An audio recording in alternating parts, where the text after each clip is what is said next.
is a lifestyle. Sports cards and we live now. Jeremy Lee in the building and every guest that you ever needed. Sports cards after hours keep the hobby heated. Updates, hobby talk like you never seen it. Sports cards live and none could ever beat it. Sports cards is a lifestyle. Sports cards and we live now. Welcome to another episode of Sports Cards Live with your host, Jeremy Lee. All right, everybody, here we go. Welcome to episode 252 of Sports Cards Live. It is Saturday night, December the 21st, 2024. My name is Jeremy Lee. Guys, tomorrow night on the channel, Josh Madigan joins me for the Fanatics Collect Weekly Hockey Auction Ending Watch Party. Check that out. And guys, Filth Bomb Breaks offers live case and box breaks, and they do so with responsibility and integrity. If you enjoy box breaks and are looking for a company to break with, check out Filth Bomb streaming on Fanatics on 4 channels, 7 days per week. And if you are looking to add a grail to your collection, look no further than Fund Your Cards, the hobby's leading consolidator. They will help you finance the purchase with your own cards. Visit fundyourcards.com and check out their new friendly platform. It's amazing, client-friendly platform. It's pretty cool, guys. Mint Inc. is a leading hobby brand in Canada. They offer a full range of services from in-person shopping and live event experiences at their 2 Toronto locations. Also, they have online shopping with worldwide shipping, live streaming, auctions, breaks, grading, and more. Mint Inc.'s primary focus is to bring the ultimate hobby experience to collectors in Canada. And on every episode of Sports Cards Live, where we remember to do this, we will be giving away a $50 gift card to mintink.ca. Guys, check out hobbynewsdaily.com. Leighton Sheldon will be joining us from Just Collect a little bit later tonight. And guys, this show is available on Spotify, Apple, or wherever you listen to your podcast. Follow and subscribe for free. And please leave a rating or review. Greatly appreciate that. As always, thank you to our loyal viewers and listeners. If you're not yet subscribed, take a moment to do so. And as always, your comments and your questions are in play. Let's bring out none other than Mr. Joe Poirot from Santa Cruz. Joe, how are you today, buddy? Oh, it's a bit of a sad day with Rickey Henderson no longer in the world, but I'm doing well, Jay Lee. Thanks for your intro. And how are you doing today? I'm good, man. I've been looking forward to this all day. Looking forward to the show. Heard about Rickey Henderson's passing. It's sad, way too young, pneumonia. And I mean, he's the guy that, everybody knows Rickey Henderson. It's not, like he kind of transcended the sport. And I don't really have any Rickey Henderson stories, but I do remembering purchasing my first Rickey Henderson rookie card in April of 1991. I was coming home from Australia after being there after high school for about 10 months, stopped in Los Angeles, was hanging out with a great uncle of mine, took me to a card shop in LA. I have no idea where it was or what it was called. I can't imagine it is still around, but I guess you never know. But we went into the card shop and I saw the Rickey Henderson rookie card sitting on the shelf and mustered up about $100 at the time. Again, this is 1991, mustered up about $100 and bought myself a Rickey Henderson rookie card. Today, I don't own one, but you better believe I'm going to either need to get one or get his rookie card painted and put on my wall behind me. So how about you, man? I know it hits a bit closer to home for you, though. Yeah, man. A lot of friends text in today. I grew up right on the border of Berkeley and Oakland. So a lot of the same fields that I played Little League in, were fields that Rickey had played because he was a homegrown talent there in Oakland. And my one direct contact with him after watching him in the left field bleachers for, what felt like decades, although he was a journeyman. He played on so many different teams, but I was actually at game 4 of the 2019 finals, Warriors finals there in Oracle. They were playing the Toronto Raptors. Shout out to all the Canadian Raptor fans out there. And it was halftime and we were rushing back to our seats. And before I knew it, I'd walked right by Rickey Henderson. I was like, oh my God, that was Rickey. And he was already maybe 20 feet, 30 feet past. And I turned around, I was like, what can I say? Without being a complete idiot. And so I shouted Bushrod, which was one of the playgrounds one of the baseball fields that I knew he had played on and that I had played on. He turned right around and looked at me, and I just gave him a thumbs up, and he waved, and very gracious. So that was my direct contact with Rickey. Yeah, that's cool. Hey, at least, it's nice to have those memories. I'm sure, like I said, he's somebody who transcended the sport, and all sports fans, I think, are probably mourning his passing, his way too early passing today. Okay, well, let's have a hello, hockey. Well, we just did that, hockey. Wanted to hear some of your reflections, knowing that you're in the area. Nice to ask the question. Hockey 99. Studio Sports, what's going on? Yeah, you tell my kids to go to bed earlier. Good luck with that, and we'll start them earlier. Linda's first son, Michael, good evening. Welcome to the show. Laura, good evening to you. Jacob Dahl, Dan's Vintage is in the house. What's going on, Dan? Peeps, good evening. Chris from CRT just got some new ink work today. Check it out on his Instagram. And this is baseball card ink, guys, not just any ink. Jeff McMahon, welcome as always.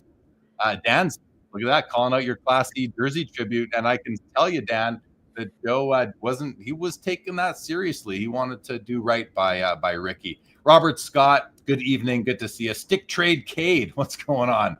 Mark Santucci, good evening to you. Happy 5-year anniversary to you, Mark, on YouTube. That's pretty cool.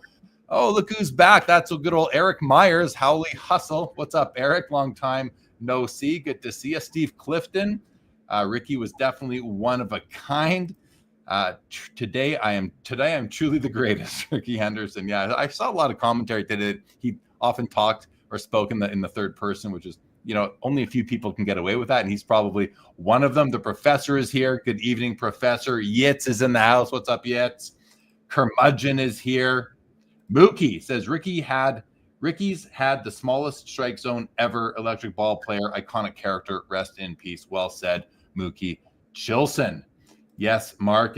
We're all sorry to hear about Rickey for sure. You got your Henderson 482 out of wax packs in 1980. Very cool, Mark. Colin Murray's in the house. What's going on, Colin? Mr. Manos, good evening. Good evening to you. Hockey made sure to buy a Rickey Henderson autograph today. Yeah, I mean, I think a lot of us thought about, I just thought about buying his rookie card. I love that card. It's iconic to me. It's nostalgic to me because, again, I bought one so many years ago in 1991. I remember it was April 91. I know exactly when it was. I just don't know where it was. Michael Stone. What's going on, Michael Stone? This guy, Michael Stone at the National. He was very gracious, gave me lifts to and from, was awesome. Michael, good to see you. But Drake's PC in the house. Merry Christmas to you as well. Drake, good to see you. Jake Dahl says, I'm getting close to a personal collection card I always wanted since I was a kid. And one I have seen all the time as a kid growing up. Oh, the Troy Aikman. Yeah, Troy Aikman 89 score. I remember that card very well. I mean, there was the score, there was the Aikman, the Barry Sanders, the Deion Sanders in that set. Of course. Happy holidays, Michael Stone. Opeachy's cardboard. Rickey says Rickey is not gone. Rickey will always be here. Yeah. It is sad to see. Well, guys, we got a really fun show tonight. Ben Burrows of Collect, or CLLCT, the Darren Ravel news media outlet, hobby news media outlet, will be joining us. He's been writing on the Beckett situation. We're going to talk about that. We're going to talk about the bounties and Dave Adams has canceled, or I guess just ended the bounty on the Connor McDavid Gold Outburst Young Gun, the $1 million bounty. So that's been ended, and that's caught the attention of a lot of people. So we'll talk a bit about that. We're going to talk about consolidation at some point too. A bit of a continuation from the Fanatics Collect premiere show that Adam Gray and I did on Thursday, where the auction ended and we continued for a whole hour, Joe, talking about consolidating. Yeah, you listened to it. So let's talk about it with this audience. I think that'll be a lot of fun to get into a little bit as well. Greg Cohn, who is a long-standing VP at Leaf, formerly under Brian Gray, now with the new leadership, part of the new leadership. He'll be joining us tonight, as well as the Sports Card Cartel will be joining us. Many of you might follow him on Instagram. He actually works at Mint Inc. and is a friend of mine I've known for a few years. So we're going to have him on, and we're going to talk about a few things with him as well. Obviously, we're going to do that. Let's see what hockey. Do I foresee any issues for card transactions for Canadians if the tariffs were to open? Most products are made in the USA, so should we be okay? I don't know. I really don't know what to tell you on that hockey. I don't know what Trump's going to do to Canada in that case, and if it'll be more expensive for us to buy cards up here. And that's got to be something for Upper Deck to consider as well, because they're shipping to their distributors up here. And if they have to pay 25% more to bring them into the country, then that's only going to get passed on to the rest of us. So it certainly is an issue. And Signed Slabbed says, had 3 top certified Henderson autos in hand today at a local show before the news broke, but took them out because the seller was firm at 200 for all 3, which was a bit high. Okay, good. And Jeremy M., good evening. Welcome to the show. Joe, do you have any Rickey Henderson cards you want to share with the audience? Anything you want to show before we bring on our first guest of the night? Yeah, what's interesting about Rickey is because of his era, he had a lot of paper cards, and I've never been the biggest of high grade paper card collecting. Has never been my thing. Like, I don't have a Topps Curry card, and it's grown on me, but I've always thought it is boring. The Rickey card is certainly not boring. Everyone should own one of these. I don't have a particularly high grade, but it's off center and kind of lives in an SGC 6 slab. So that's the one I believe you were alluding to, that your uncle took you to the store. Another one I dug up today that I got more recently that's a little more in the modern realm is this Topps Diamond Icons. I believe this is a red Relics auto, on-card auto of Rickey. So I do have that base covered with a game-used jersey with the old Kelly green and yellow and white. And then I've got some other ones that are living in a shoebox deep in a closet that I need to track down.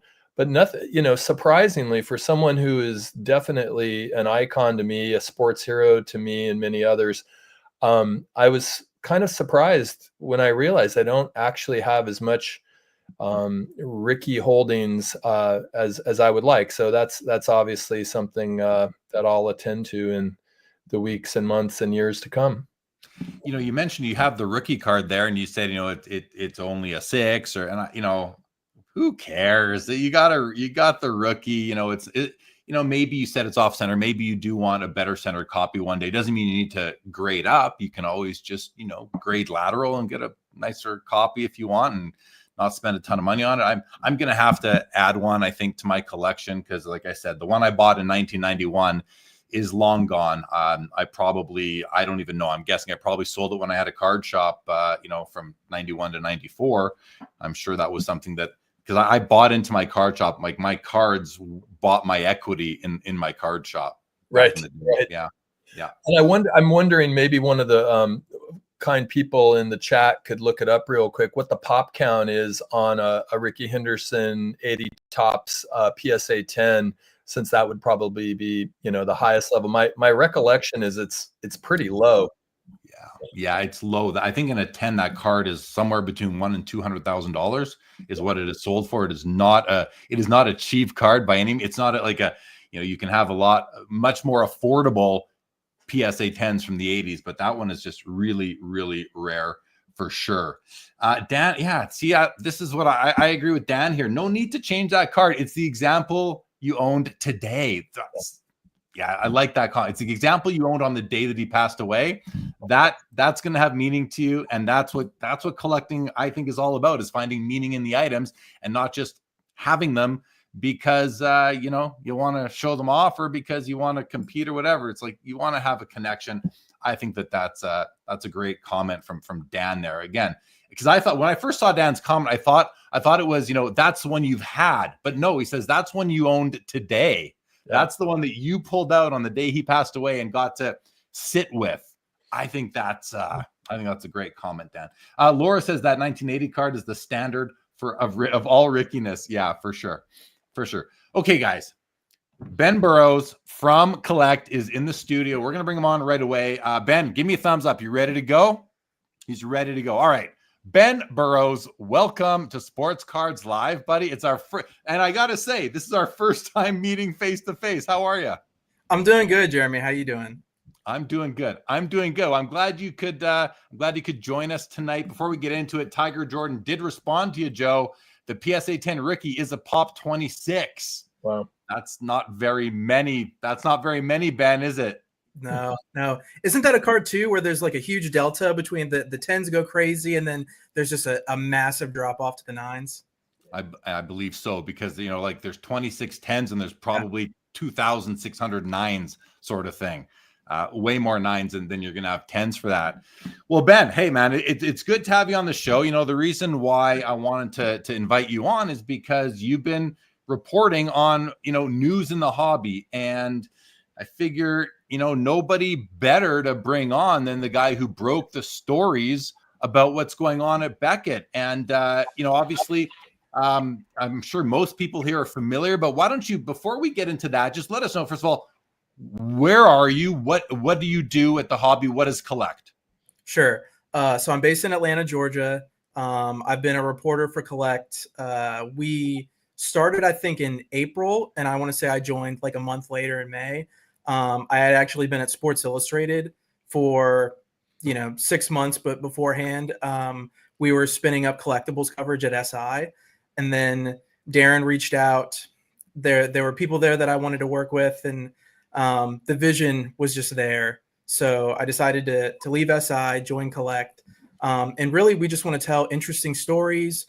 The hobby is filled with so many wonderful stories out there. There's so many cool cards. There's so many cool people that we want to cover, but also we are all professional journalists. So we want to try to bring some transparency and accountability to an industry that we don't think, frankly, has really had it for a really, really long time. And so we're hoping to become, a more legitimate outlet than we've seen in the past. There's been some people out there that have done really, really great work. We want to try to raise the bar a little bit. Elevate it a little bit. Is it sort of, do you have like a mandate or a goal to try to help the hobby go more mainstream, or try to become part of the 10X the hobby, anything like that? Or is it more really just focused on the journalism? I think it's pretty much the journalism for us. I think anything that we do that generates larger exposure for the hobby will happen organically, but that's not the reason that we exist. Our purpose is to observe the hobby and report on it and fact check the hobby. Our purpose is to not sort of impact how it moves within the real world, other than to, I think, hopefully hold it accountable to a certain extent.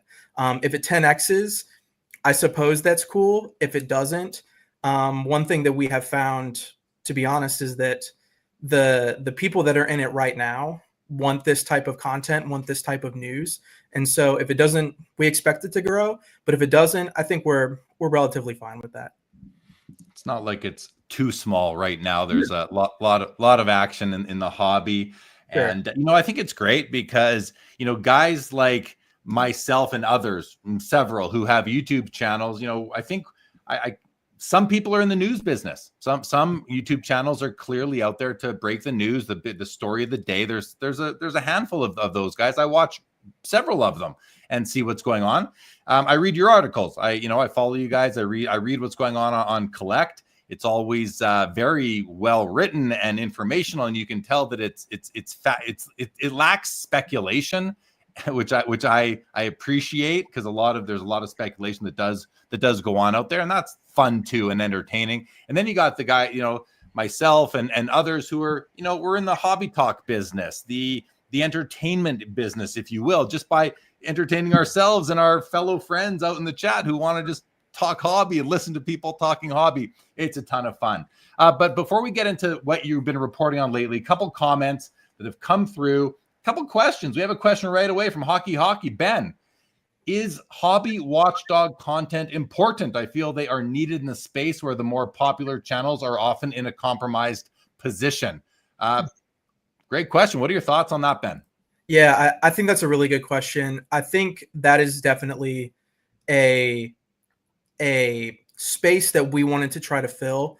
Obviously, you just described it, Jeremy. There's potentially opportunity for hobby watchdogs, people that just opine. There's entertainers. There are hosts of the hobby, but we think that the space hasn't had enough journalists in it, and we sort of want to be this neutral entity that people can trust. We figured out very, very quickly that we were probably not going to be able to accept sponsorship money from, different places. Even, I can't get into too specific of details, but there were a couple companies that, as you can imagine, reached out and were saying, hey, we would be interested in advertising on Collect.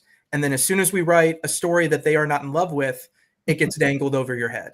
And frankly, the sentiment within the company is we would, I think, rather go out of business, not taking that money and being compromised, than to make a little bit on that end. We can potentially do other stuff, and we think there are paths to be profitable in other ways, but also, Jeremy, this space, and we can tell by the way that companies we interact with, we can tell that they have not been held accountable before.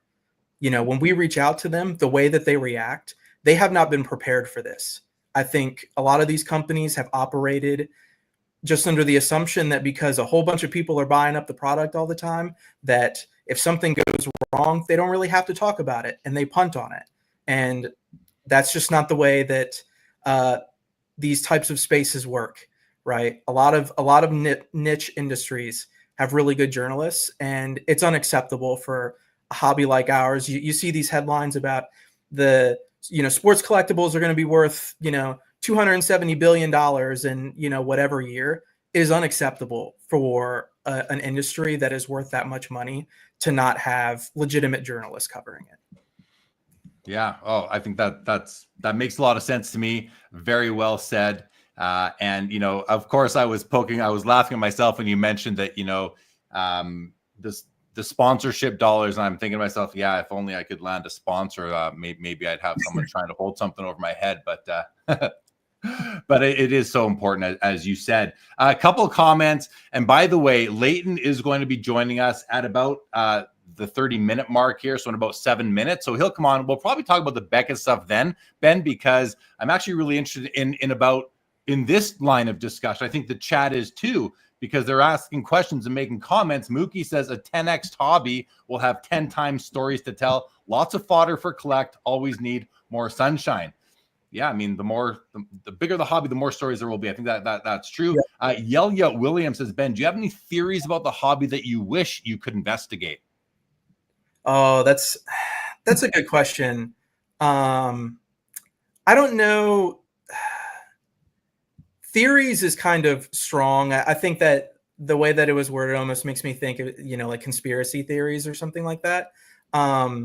Just right off the top of my head, though, there are a ton of stories, particularly around like how cards get created and things of that nature, that the companies don't really want to talk about because they are worried that one of the competitors is gonna steal that technology or something like that, which they're already kind of all doing no matter what anyway. Every now and then something pops up where there's just like no way we would ever be able to tell the story. No one will go on the record for it. Even just Beckett as a good example, it's really difficult to report on it because people just don't want to talk to you. And as primary news gatherers, we have to get that information from talking to people directly in or around an organization. And if they're just not willing to participate, it's really hard to make it work. There's so many cool things, but no like conspiracy theories or anything like that. Yeah, fair enough for sure. Mr. Mano says, I create different content. However, it's the love of the cards that keeps me listening. Not funny, says Pump and Dumpers. I don't know what that's in reference to, but no shortage of that out there. Jamie Hauser says watchdogs are important, but their integrity is entirely way more important. No doubt about it. You can have watchdogs that are doing a good job. You can have watchdogs that are really, just looking for clicks. I think there's a big difference there. Bob Boozle wants to thank you for taking that approach, Ben and Collect. And Dan says the quality at Collect starts at the top. Will Stern is a great hobby journalist. Linda's Could be less. I'm just kidding. I love Will. Yeah, his stuff is great too. Linda's first says, don't just concentrate on the manufacturers. Please make sure to look into the secondary market, breakers, and all other aspects of the hobby. Can you comment on that, Ben? Are you doing that? Are you planning to? Yeah, I mean, we sort of have, to give you an idea of how our operation works. Obviously, we try to focus on things that pop up on a day-to-day basis, but we also have this editorial calendar, and at the bottom, it's a whole bunch of long-term stories. And just some of the ones that I've taken responsibility for that I hope to write about are things like breaking. Ideally we get into the numbers. There are lots of questions where, I guess to think of a conspiracy theory, people often say the breakers always get the best stuff. How do we investigate that? How do we actually do the math to determine whether or not that's true? Things of that nature. The manufacturers certainly take up a huge percentage of the hobby, but we love talking to individuals. We want to do more card show items. Obviously, the National Convention is going through major changes right now. We have fanatics on the show circuit doing really interesting things. The manufacturers take up a ton of space, but we definitely want to cover all aspects of it as long as it's feasible. And what about collectors themselves? Do you plan to showcase any collections? And I mean, listen, anybody can go and it's funny. LGC put in the comments up above here. Ben, you take the card and put it in the sleeve. That's from you're a former stop along in your career, I believe. Yeah. Are you? It's easy enough to go do, not easy enough, but we've seen people go and interview, and his name is just slipping my mind right now. But that gentleman, the older gentleman with the amazing collection, what's his name again? That Jeff Wilson did a big piece on. Are you talking about Marshall Fogel? I'm talking about Marshall Fogel. Thank you. Yeah, you can go feature a Marshall Fogel, and everyone can just their jaw can drop. But do you guys that collect ever intend to shine a light on an average collector? Yeah, I think so. And I think that's really important because as incredible as Marshall's collection is, I think he has an argument to be one of the most impressive collectors, ever. But I think some of the cooler stories actually come out of people that are not necessarily owners of a collection of T206 cards that are PSA 8 and above, like Marshall. Frankly, we get dunked on for it all the time. Darren is a huge collector of tickets. People seemingly hate tickets, but that's just something he cares about. The majority of the stuff in my collection is relatively, like, some of the most important things in my collection are almost worthless to anybody else. But I think they have important stories to me. So it's really not, we really don't want to exclusively tell stories about the cards with the biggest price tags, right? Like it's easy, and that's what people can sometimes be drawn to. But some of the stuff that is, a little more outside the box, why somebody today would have been there's obviously a very prolific Rickey Henderson collector that I think we've all seen, but there's always people that have really interesting, incredible collections. Even when I think about, I remember one of the old Becketts, they were talking about a guy that had like the best Mark Brunel collection in the entire world. I think those are kind of the collectors we might like to try to reach. Yeah. Oh, that's a cool approach right there. Player collectors, right? I mean, there's all sorts of approaches that you could take, but that one definitely seems appropriate to me. The professor here says, do companies invest enough in wanting to advance the science of the hobby? Do you have any thoughts on that, Ben? I think I would have said no until probably a few years ago. And I think it actually has ended up being one of the major benefits of Fanatics getting into the space, is that I think a lot of other companies have realized that it could become feast or famine. Very, like, the velocity at which you arrive at one of those is extreme. And so I think their resources, I definitely think and know that it has impacted companies specifically, we look at it with PSA. PSA's got stuff that they have invested heavily in that they haven't even really publicly deployed yet. They've invested a ton in things like machine learning that we really aren't seeing on the public end that they are toying with, on the back end. And a company like PSA, the rising tide will lift all boats. As Beckett tries to evolve, that's the company that they have to look at. As SGC gets pulled under the collectors banner alongside PSA, they get to share resources. CGC wants to make a really, really strong push. They've done a bunch of really interesting things. I think until a few years ago, I would have said the sports card hobby is one of the most archaic hobbies out there when you consider how much money is invested in it from a purchasing power standpoint. But I think the sentiment really has changed over the last few years. Yeah.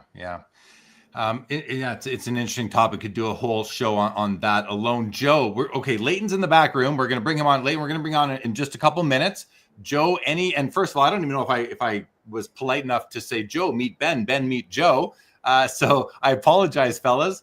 But Joe, do you have anything for Ben before we bring Leighton up?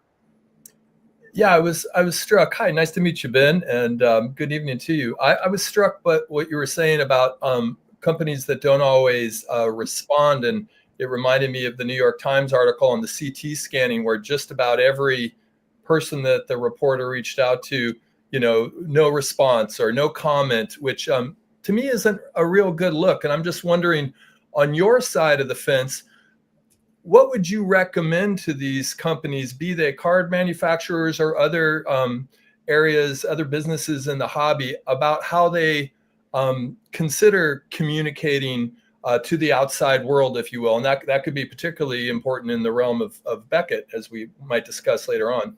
Right, Joe, I think that's a great question. I'm really glad you brought it up. I wrote a couple stories on CT scanning right around at the beginning, interviewed some of the main players for that. Within those stories, the first story that I wrote, unfortunately, I had to put a line that said, Panini America, Topps, and Upper Deck didn't respond to comment for this story. I wrote a second story. I followed up, had to write the same line again. Eventually, Upper Deck was the only one to return sort of a boilerplate answer. And I think the message that I would give to these companies is, well, one, internally, we often say you can't help people that don't want to be helped.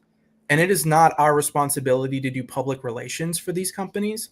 But that story in particular, Joe, was a really good opportunity for these companies to step up. And I know that they had no idea that this stuff was happening in any type of significant scale. These companies were largely blindsided by this. I think they might have had inklings that something like this could exist, but they were completely blindsided by it.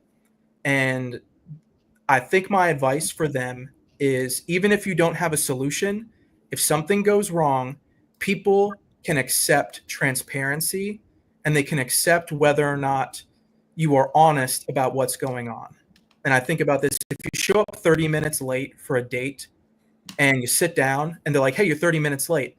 If you're just like, well, I'm here now, that stinks. If you say, I hit traffic, I got pulled over, a water main broke and I had to take a detour, people can live with that. That was an opportunity for those companies. And if any of them are going to watch this at any point, I'll lay it out for you. They had the opportunity to just come out and say, look, this is important. We were blindsided by this. We don't have all the answers. We are fact-finding right now. We don't have a solution, but we promise we are working on one. We don't have anything else to share right now, but we want the community to know that we are aware that this is happening and we are working on something that when we are able to, we will share it with you.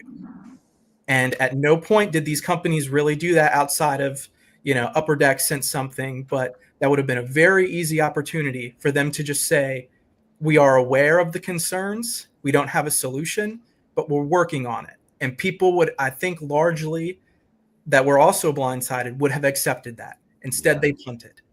They punted on it. And frankly, it's unacceptable. But I can't do public relations for these people. I have to ask questions. If they punt my question, I have to say they didn't respond or they declined to comment. I can't do their job for them. And it's unfortunate because that one was an easy one. It was a really easy one that a lot of them just ended up failing somehow. Yeah, you can't do it for them. And it seems like a lot of them aren't doing it for themselves. Just simple, like you said, you made it sound so simple. And I don't recall hearing that from any of them. Nice to hear that Upper Deck did somewhat respond. A couple comments from the chat. Mookie says those large companies don't respond because there is no good response regarding CT scan. Sometimes no response is the story. Hockey says these manufacturers aren't friends of the hobby. Even if we buy their products, they should have a symbiotic relationship with the peasants of the hobby. Hello to Orlando from A Collector's Dream as well. And a few other this came in earlier on the difference between the PSA 10 Rickey and the PSA 9. A 10 is about 144K versus 1.7 or 1,700 for the 9. That's a monstrous delta right there, Ben, as you were mentioning earlier. And Bob Boozle said Ben should shave his facial hair and go undercover at Tops to see how the bacon is really made. Orlando says watchdog equals just share the truth. Sometimes they share the truth. Sometimes they share their imagination, and it's up to us to decide what they're doing at the time. Timepiece Esquire here says, aren't breakers essentially the DJs of the hobby? Consider the similarities. I think that's a fair analogy to some extent, although DJs aren't really selling the merch themselves. Well, maybe they are. I'm trying to find more analogies. Maybe I just won't bother with that at this time. Okay, we are going to bring on Leighton Sheldon of Just Collect, and Leighton's only going to be with us for a shorter time tonight. He's got his boy with him, but Leighton, surprise, there you are. How are you, pal? Great, thanks for having me. How are you guys doing tonight? Doing good. You know, well. Joe, have you met Ben? Have you guys met before? Have you met Leighton before? We have, and we recently talked as well. Yeah. Oh, okay. Very cool. Well, Leighton, welcome to the show. Listen, there's lots of things we can talk about, Leighton, and you kind of have an idea of what some of the topics are. So I can ask you, what do you find most interesting? What were you thinking about? What would you like to talk about? Or do you want to just get right into talking about kind of what's happening at Beckett right now? And then, of course, getting your vintage spin on things, because Beckett has they do have a track record with vintage. I'm not going to say what kind of track record, but they do have one. But I'd like you to just sort of share, what are you most interested in talking about right now? Well, I think Beckett is really interesting because, there's both vintage and modern cards, both within their holders that are worth, a lot of money. And I think that there's a lot, forget about investors and other institutions.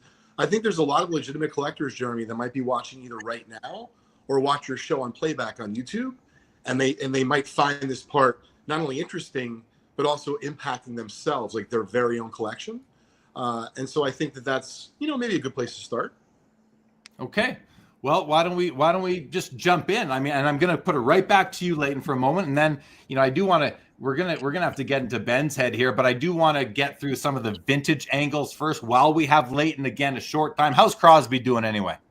Oh, he's doing very well, actually. He just got back. I'm not going to show these off because most of your audience won't know what it is, but he just got back his very first ever PSA submission.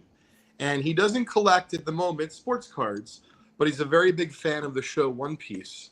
So we decided a couple months ago to send out our first submission. And wow, he is just over the moon seeing the cards and seeing it slabbed. And to be fair, he got a bunch of 10s, so he's very happy.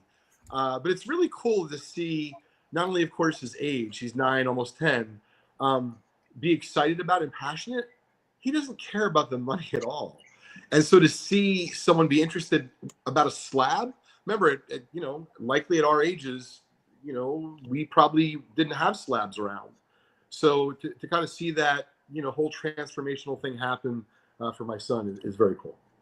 Now, I noticed those weren't BGS slabs. So, yeah. So listen, maybe let's go to Ben for a moment here and just sort of ask Ben. So you broke the story that Beckett had been acquired by the Kevin, and correct me if I'm wrong, the Kevin Isaacson led collectivists, which is now the new parent company to the Beckett grading, which I think includes the price guides, the website, probably also Southern Hobby, which is a distributor. And then is it called Dragon Shield, the supply company? Yes. So you broke that story. what can you give us any insight into that? And then I have a question for Leighton. Yeah. So it is a very sort of messy situation, but it's actually a little more simple than people think. So there technically wasn't an acquisition of any kind. They are still held by Growth Global, I think is the parent company now. They haven't actually changed parent companies. Basically, this is an umbrella corp that is still within that parent company. So technically, this is where, you know, all the parent companies getting involved is where things get messy. So Beckett was acquired by Eli Global back in 2005 and have been under their ownership, or 2008 rather, been under their ownership ever since. Another company, Intrust, had acquired Dragon Shield and technically their parent company, Arcane Tillman, and then Southern Hobby Distribution. So Intrust is actually just a subsidiary of Eli Global. And then where things get a little wonky is Eli Global rebranded to Global Growth in 2022. So it looks like there's a lot of moving parts, but really the companies haven't really shifted. They've almost sort of just been reorganized together under Collectivist Holdings. So there isn't a new company technically now, in a literal sense. Kevin Isaacson, you know, all of their leadership that were at Beckett are going to be the leadership for Collectivist Holdings. But I will say that this is not something that I'm actively reporting now, but we can sort of see the tea leaves here. And these types of things don't really happen unless there will eventually be an additional acquisition at some point. Right. You know, King Street. So Greg Lindbergh is still at the top of all this. Yes. So and he's the guy, he's the embezzler, he's the guy in jail, he's the fraudster, and he's correct. So that's this. I'm just learning this right now. I had assumed, or I've been whatever. That's how I interpreted what I read, misinterpreted, is that he was no longer at the head of Beckett through the various levels of corporate entities in between him and Beckett itself. But you're saying he's still there, and Kevin Isaacson, who was running Beckett for him, I guess, is still doing that. So nothing's really changed except for the it's a new skin on the company. That's it. It's a new packaging. That's all they've done. Yeah, a little bit. It's not even really news. Like, so where's the Leighton, I'm sorry to put you on to park you over there for a moment, but where's the news that? And I know you broke it, so yeah. What's the other than it might lead to a future, like they're packaging this thing up to be an attractive target for someone else to come take them out. Is that the whole story? So the first story, when they announced Collectivist Holdings, you know, there was a big press release about it. There's a whole bunch of stuff in there, but really it was sort of a nothing burger. Like really nothing happened. These companies that already existed together are just sort of reorganized, and the depth of that reorganization is still to be determined. They really didn't even do anything. It's basically just they slapped this name that people have made fun of so far onto it that houses these three hobby related companies, right? The more important news is that there's additional financing that is coming into this. So King Street is part of a $250 million refinancing for Beckett. Beckett received $235 million a couple years ago from two other companies. So basically, the news of this is that these companies are getting sort of a shot in the arm from a money standpoint. And I think what people were a little worried about is King Street, who is doing the primary financing on this. They typically operate with companies that have distressed capital. You know, they have misallocated capital. These companies that are not doing well. But the reality is, you know, if people are looking for a silver lining, they typically do not reinvest or refinance with companies where they will lose money.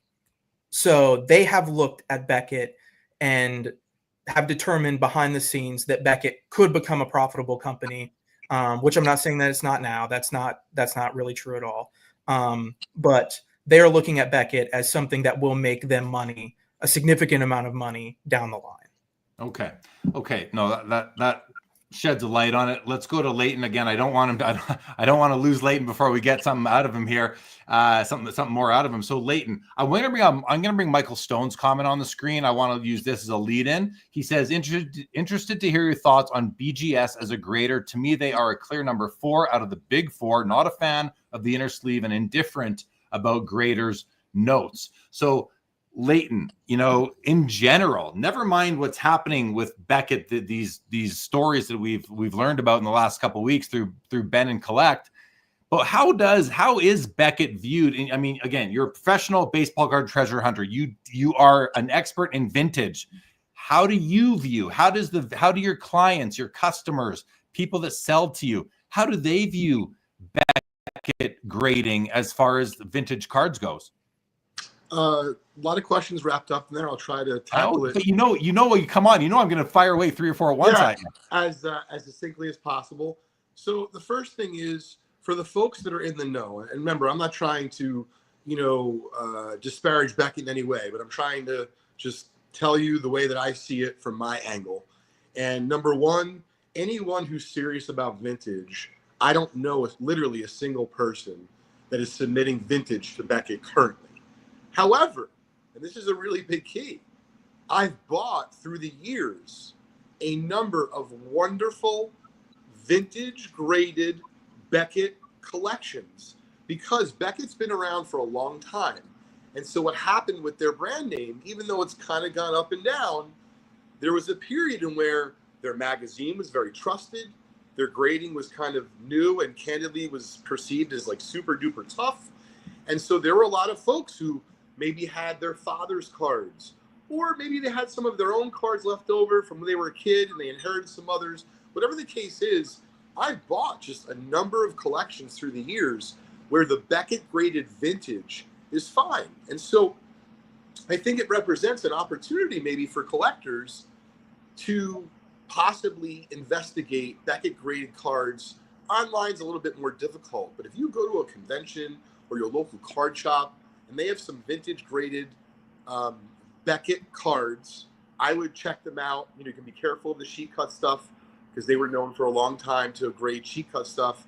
But that being said, I've never seen a 64 Topps Pete Rose that sheet cut per se. So if you see one in a 5, what I've seen is Beckett might be a little bit easier. At the same time, depending on the grade, you might get a little bit of a higher grade. So there might be deals. In other words, if people are panicking and they're just going to start selling their Beckett graded vintage at a discount, there might be some opportunities there for collectors. And that, that's what I was thinking too. But you also mentioned the sheet cut issue, and that's something that scares me every time. The first thing I look for when I'm analyzing a Beckett graded vintage card is I'm looking at those edges. I'm just trying to say to myself, was this sheet cut after the fact, or was it, packed? Was it cut and packed by Topps or O-Pee-Chee or whomever? And so that's really important. I think that's hurt them to a degree. I think Dr. Beckett himself has said that if he could go back, they wouldn't have graded sheet cut cards from the beginning. But that was, I believe, an overt decision that they made at a given time when they had to make that decision. Now, Joe, I know, Joe, you've got some vintage cards in some non-traditional slabs, and I'm even going to put Beckett into that group. I mean, Joe, you guys might know, Leighton, you'll for sure remember like SCD slabs, right? Joe had a few of those, and I think, Joe, you've kind of started to want to, more PSA-ify those sorts of slabs. How do you feel right now, Joe, about your Beckett graded vintage cards? And the question is now, knowing from what Ben has reported and told us tonight that, Beckett's kind of being positioned to be taken out by a true new owner, that maybe there's hope still for those vintage Beckett graded cards. Where are you? Where's your head out with that, Joe? Speaking on behalf of the collector. Yeah, my head is spinning, Jay Lee. I mean, it's spinning because I've got 2 Gouty Ruths in BVG slabs. I was a fan of BVG grading because I did trust the name, and I graded a number of my best vintage cards with them. And I'm conflicted about whether or not to start, transferring some of these over to, PSA or SGC in some instances. I've got some tobacco cards in BVG slabs. I've got a 61 Fleer Bill Russell that's just beautiful. And it's funny. I think I might have even shown it to you, Jay Lee, and then I showed it to another prominent collector, and he said, "Man, I don't know. I might keep that thing in a BVG slab because over time, that's such a low cert number.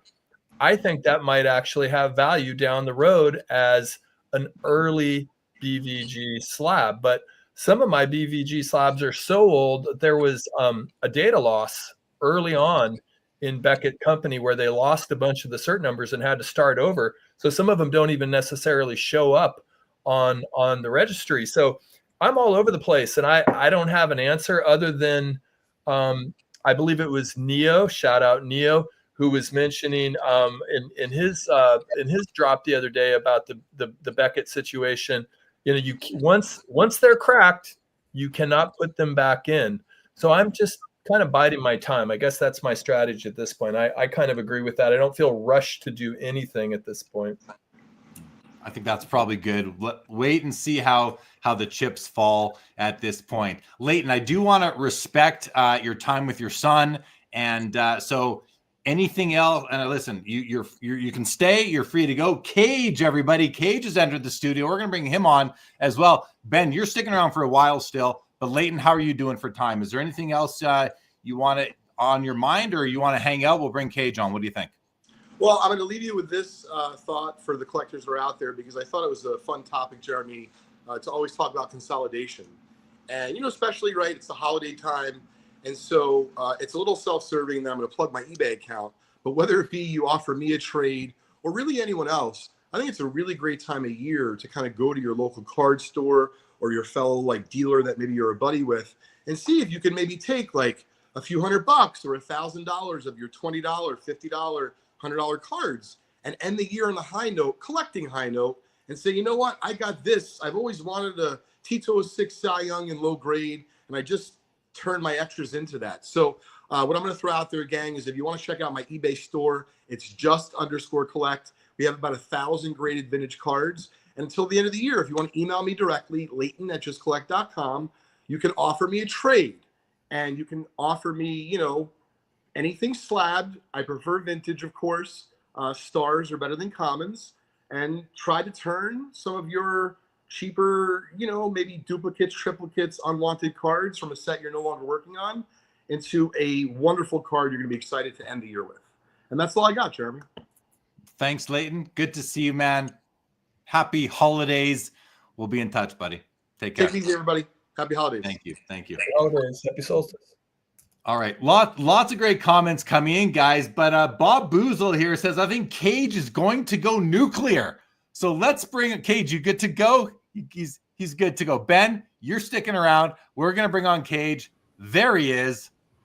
Look at that. Santa Cage. Santa Cage. Cage of going Claws. Whatever the hell you want to call it. How you guys What's doing? going on, Cage? What are you thinking? What's on your mind?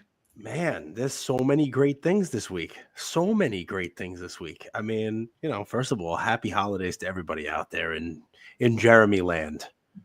You know, I mean, this is it's good stuff. Let's see. If I could have one topic I bring into the equation, it would be a lot of publicity out there from hobby content on thefts at shows. It started with the Crazy Dallas show. I'm curious what you guys think about this, right? It started the Crazy Dallas show, and we've never heard anything about, you know, the conclusion of that, which, you know, is just one of those fun conspiracy things that you can kind of throw out there into the ether, right? I mean, when are we ever going to hear anything about that $2 million worth of cards that are stolen? Who knows? Could be an ongoing investigation, though. That's Ongoing. right. Yeah. I mean, I'm expecting it to be on Dateline at some point in time. You know? Or American Greed or something like that, right? Yes. We don't know. Where it's an inside job. But a bunch of videos came out about the Philly show, this last one here. I mean, even Jeff Wilson, you know, kind of did a video on it, which, you know, if Jeff does it, there's a, you know, the algorithm on YouTube is pushing it to everybody. So that's kind of the way it works.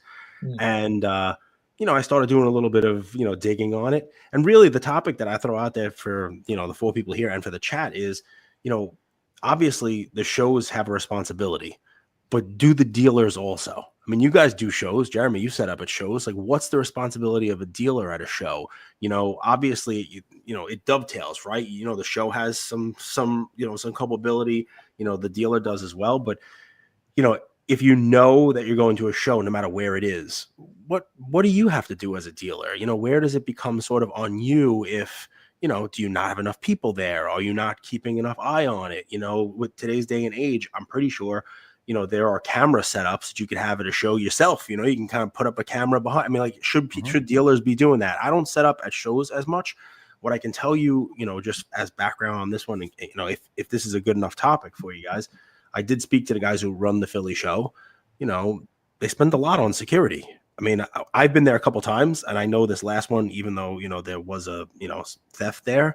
The big story, just in case anybody doesn't know the details, someone left the show and left cards and cash in their vehicle when they went to go get dinner, not at the show, like off property, the whole deal.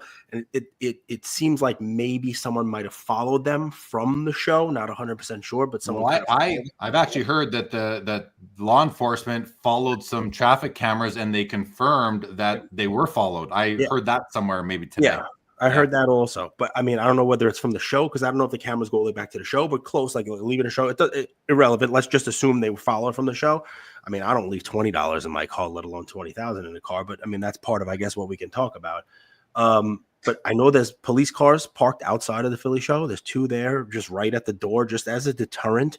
I know they have, uniformed officers, armed officers, undercover officers. I know, like I talked about on an episode, they offer, safes for people. They offer, obviously cases for people. The security is there from setup day Thursday through the end of the show on Sunday. I guess it's just, I'll throw it out there to you guys. I mean, you set up at shows. What kind of security measures are you taking? And does this kind of deter you from wanting to set up at a show? Does it deter you from wanting to? Yeah, shoot. It's a great question. Great topic. I'm going to go first, if I may. And I'm just going to, I mean, I set up at shows, and when I bought my body bag 12 years ago now, I mean, if I forgot that once going up to Edmonton for the Edmonton Expo, and I was panicking. I was so mad at myself.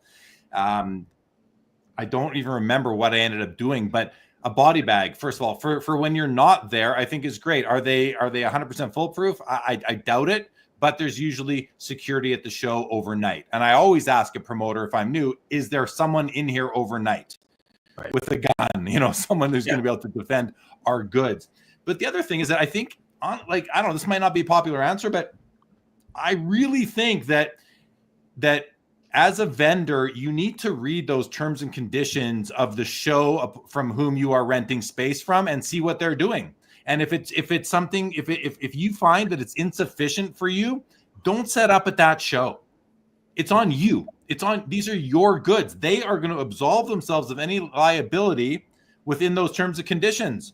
So, we can complain that they don't do it or they don't take it seriously or whatever. Any of those comments are fine, but I've never been to a card show that hasn't had security. Even I threw a couple card shows 10 years ago, and we had somebody in there overnight in the ballroom at the hotel, Yep. So I'm not scared to set up at a show, but I'm often concerned about being followed. That's something.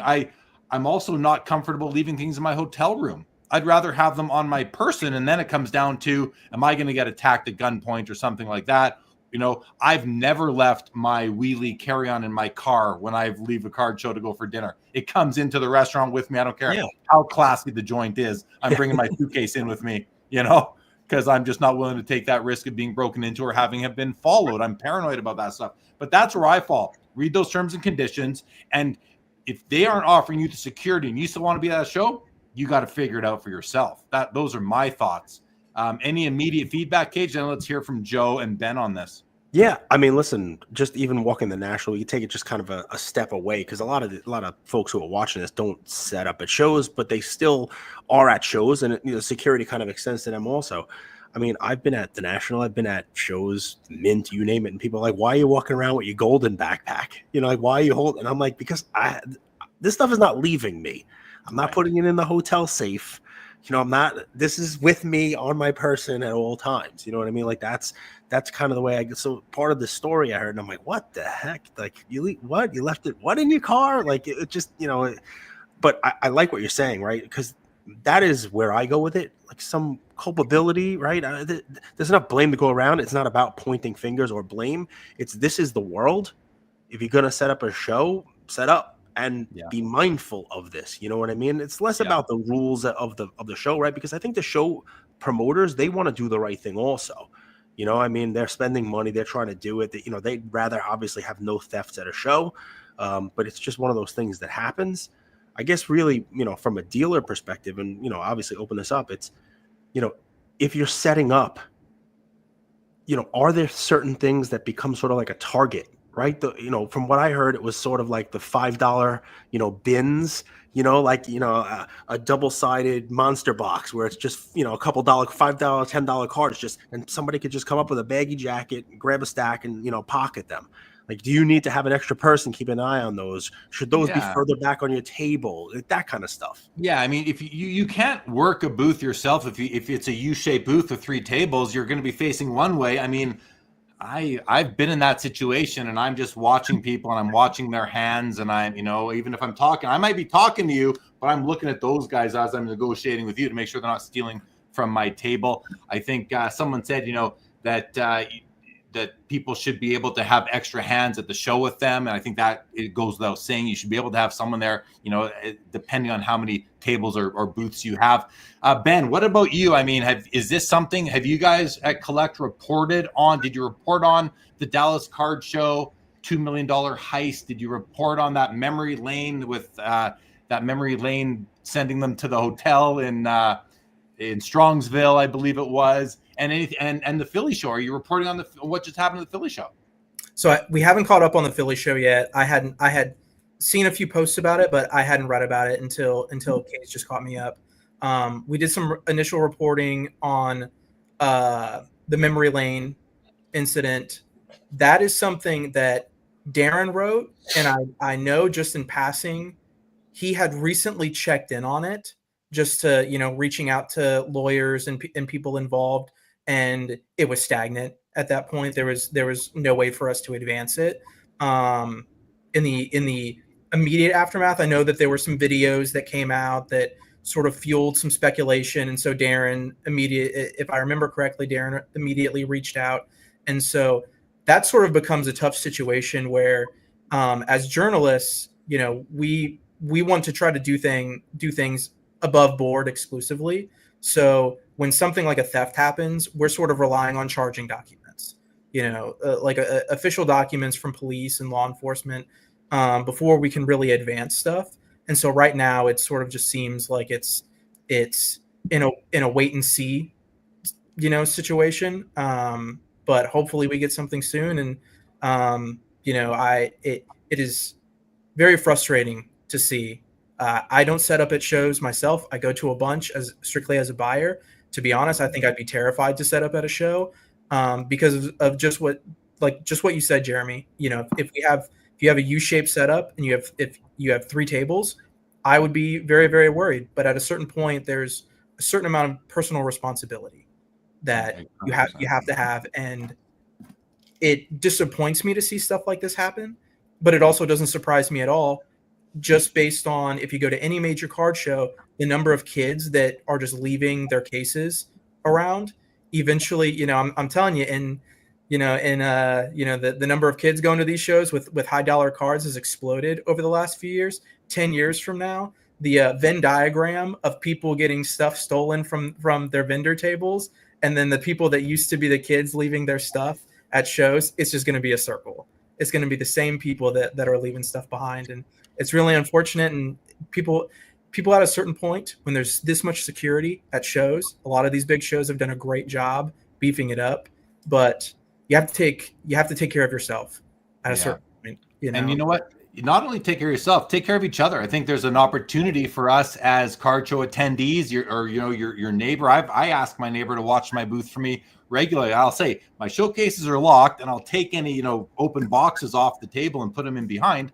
But if you're at a show, any show, the bigger the better, the small, whatever, you're at a show and you're at a booth, you know, you don't feel like you can't help be sort of casual security for the vendor whose booth you're visiting. If it's a crowded booth, feel free to look at cards, but keep your eyes on other people. Like if I see someone doing something like that, I'm going to grab their sweater or shirt and tell the vendor, I think this guy just put a card in your pocket. I might be risking my personal safety, but I don't see myself just letting them walk away. Or That's maybe it, guys. There's the answer. Hire Jeremy as security if you're doing a show.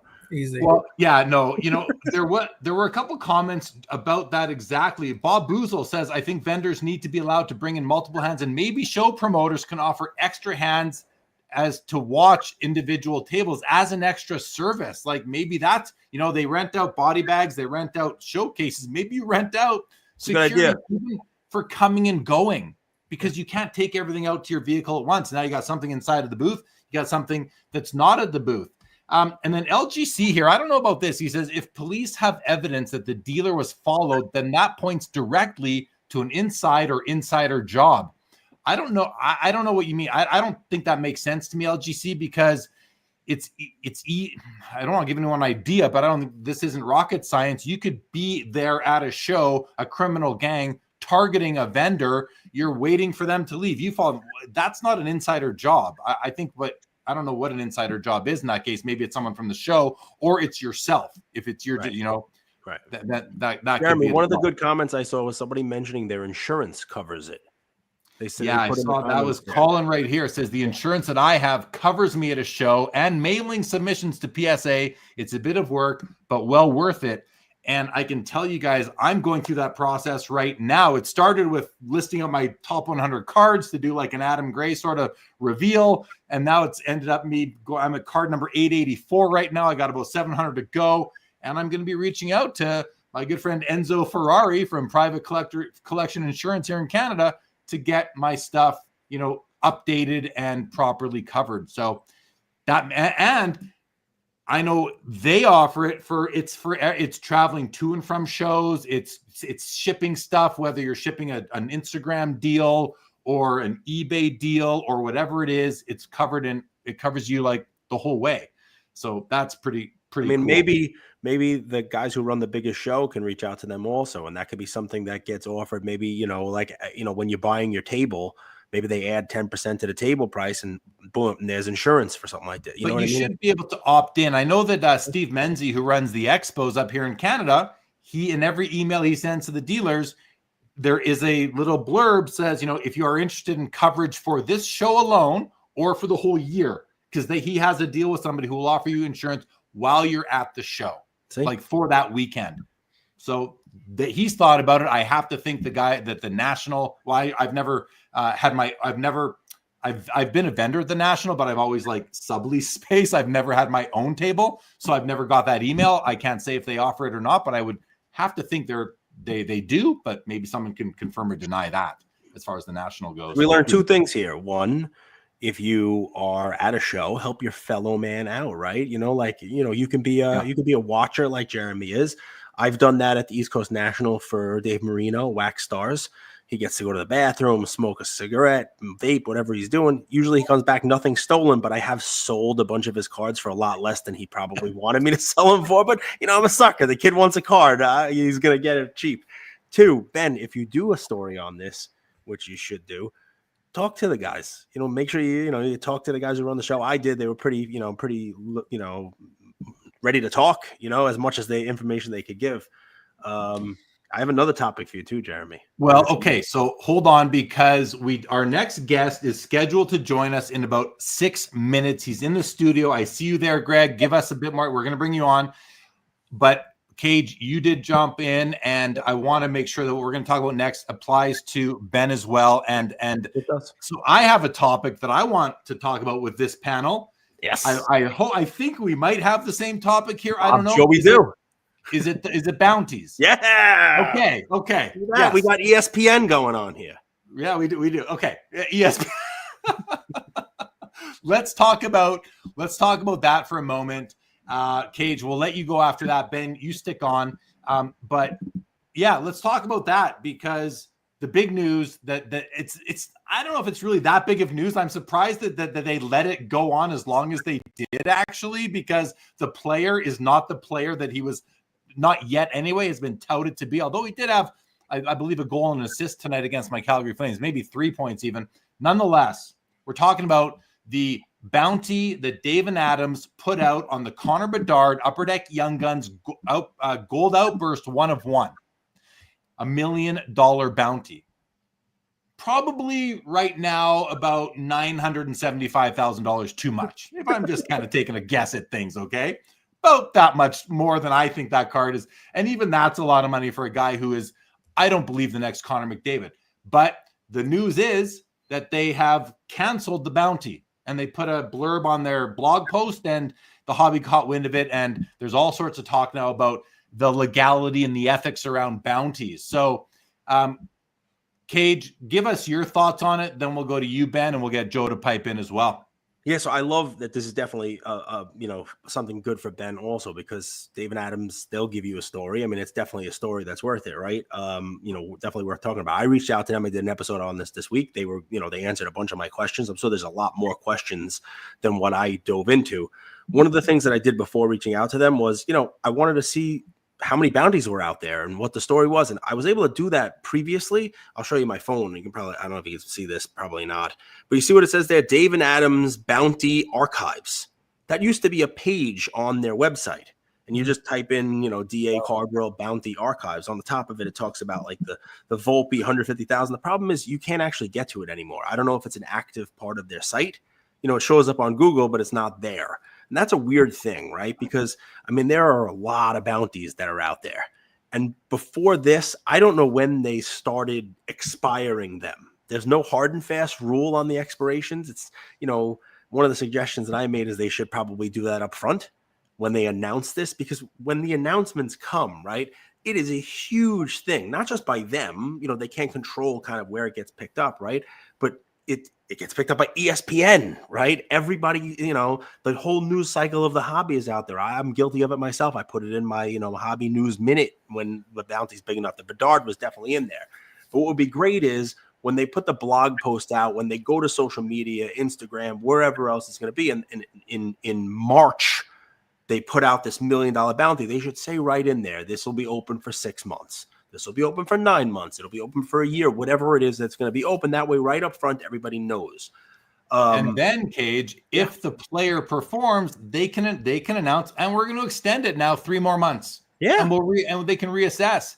Yep. I think this would have avoided any of the negative feedback they've had, and so I also got in touch with David Adams because I wanted to hear from Adam. Dave is no longer there, as I think most people know, but Adam is the owner, and I called him up. I have him on speed dial. I called him up and I said, hey, just so you know, people are talking about what's going on with the Bedard Young Gun, the Outburst Gold Young Gun bounty. First of all, do you want to come on and talk about it? And what can you, he said, listen, I'm, a little too close to it to come on there right now, but that's fine. That's fine. But he said, I can give you some insights and you can share that we talked. I said, fair. So here's what I learned. They only have 1 or 2 active at any given time. Any bounties that are actually acquired by them, they don't get sold. They stay in the David Adams or the Adam collection. I thought that was interesting. They're good for 6 months to a year. Now, whether or not that is publicized, I think they've probably learned their lesson now if it hasn't been. He says, now, a lot of the issues that were coming at them were that, well, they can issue a bounty and then raise the price on the product. And he told me that the price isn't raised when they issue a bounty. They do not raise the price on the product. To which someone said to me, yeah, but they issued it before the product came out. To which I said, well, sure, but doesn't the manufacturer set that price? Because they set the price, then the in-between, the distributor is going to come and say, well, we have to make our margin on it. So we're going to mark it up by whatever that is, 8, 10, 12, 20%, 50, who knows what that is. So I don't believe, now maybe he was totally BSing me. Maybe he was, but if he wasn't, and I don't know, it would be pretty shady if they did that and then we're selling it for a bigger margin over what they pay Upper Deck than what they usually do for, previous series of Upper Deck. And then those were the insights he told me. He basically, I can't even read my own writing here. I have the word marketing, and then, it's a bit of marketing, he said, for the product. Yes. And it's exciting. And it's exciting for the hobby, was what he said as well. So that's what I got out of Adam from Dave and Adam. So Ben, let's go to you. You're nodding along. Did you talk to them? Have you picked up the story? Where are you at with this? So I reached out to someone at DA Card World. I did not hear back. But what I did do is, when it says that this bounty has expired, said that's interesting, because I remember writing about this story months ago at a different outlet, and I don't recall ever seeing anything about there being an expiration. I poked around, tried to look on social, tried to look on YouTube, tried to look at other stories that were written about it, and at no point did I see anything about it expiring. So that, I think, becomes problematic. Now, from like a legal standpoint, I assume that verbiage is buried somewhere, in there. A lot of these bounties are probably covered by insurance, like other giveaways. When a car dealership is doing something like this, a lot of these things get covered by insurance. But whether or not something is legal doesn't determine whether or not it's good or ethical. And I think that's the problem that people have right now. Is it was certainly cool. I think it probably did a lot to help fuel the chase for Connor Bedard. There were a lot of people that weren't buying hockey at all, had never bought hockey at all. And then they were swarming. What was it, Series 2 that he was in? They're suddenly swarming that. It's completely, whether or not DA Card World adjusted their prices on the front end is one thing, but it certainly impacted boxes on the secondary market on places like eBay. So that has to be taken into consideration. And that's right. But that's not them selling them. I'm just trying to get to the understanding here. I think back to was it 2019 or 2020 Upper Deck with the Alexis Lafreniere, when his young gun came out. I mean, even guys like Joe sitting right above you, Ben, who does not buy or collect or open hockey, was hunting Laffy young guns. So, I don't think there was a bounty. I don't recall a bounty on that card. So Bedard is a big enough name, and I mean, he was hyped by Upper Deck in the NHL as this next generational player.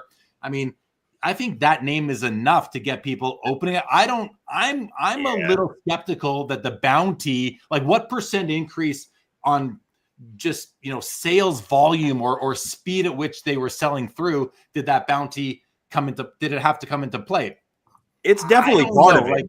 It definitely gets press, right? It definitely gets, listen, I never opened Upper Deck ever in my life. And I'm not saying I opened the one box I opened with my son because of a bounty. It would have been great to hit it. I'm sure when we opened it, we were talking about the bounty. And, he wants to, the same kind of thing. He wants to open Topps Chrome Update this year, open a hobby box, before the price went up to $400 or whatever they are now, to try to get the Skeens debut pack. As a matter of fact, he's asleep, but in his letter to Santa, he said, only get me the Topps Chrome Update if the Skeens hasn't been pulled yet. So the bounties do matter. I'll show you. That's in his note to Santa. Like, I want it not because he wants $1 million or a season tickets. He wants to meet Livy Dunn. I mean, he's an 11-year-old. So what is the problem here? Issuing the bounty. I mean, we see collectors issuing bounties on cards themselves. There's no problem. Is it the conflict of interest because we sell the product as well that we shouldn't be issuing the bounty? Transparency. That's the only thing. I think that's what the hobby's asking for, right? On what? What so it was, right? You know that there's going to be a whole bunch of bluster about the announcement, right? And it's not just the Bedard, right?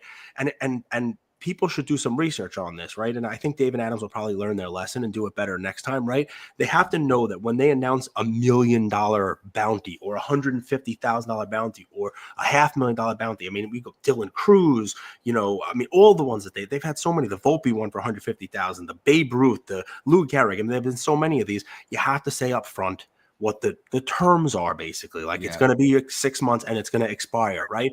And because then there's no problem with it. And keep in mind a couple things on the Dave and Adams front. Number one, it's good.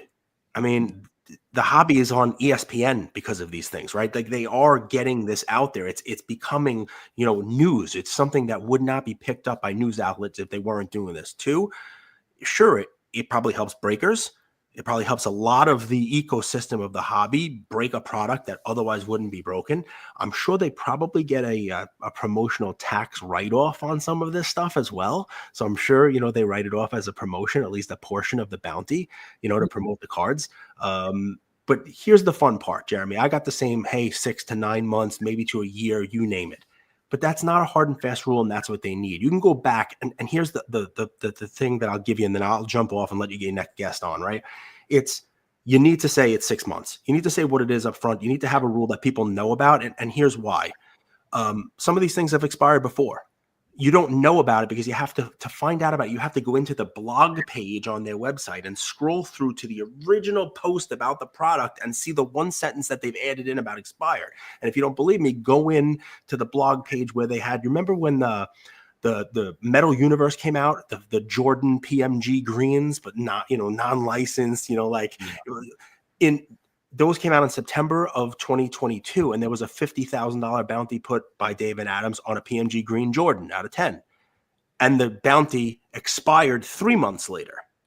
So in December, they put a little note on this bounty is now expired, because the stuff wasn't selling anymore, you name it. So it's not 6 months. It's willy-nilly, and it's hard to find, and they need to do a better job at the tail end of it, like they were doing in the beginning. That's kind of, So they'll eat their crow on this one, and hopefully they learn and they step it up on the next one. And if they can do it transparently, then is the hobby going to be happy at that point, or will there still be something there to pick? I don't think you can make the hobby happy, but if you want to put a good spin on it for DA Card World, how about this? One thing that they are doing, if you believe that a product like Upper Deck Series 2 hockey is really a collector's thing, you have Joe up there at the beach. Man, I'm so jealous of you. He's opening the Lafreniere, he's opening hockey. People love hockey, right? So if they were to, how they just expired it, right? What if they knew they were going to expire it on December 9th? And on November 9th, they said, we're putting a 30-day countdown on this, guys. The $1 million bounty is out there, and we're going to expire it in 30 days. You know what would happen? The people who were trying to just open it, who finally were able to get it for hundreds of dollars less than what it was, when this bounty was announced, all of a sudden the price is going to spike again.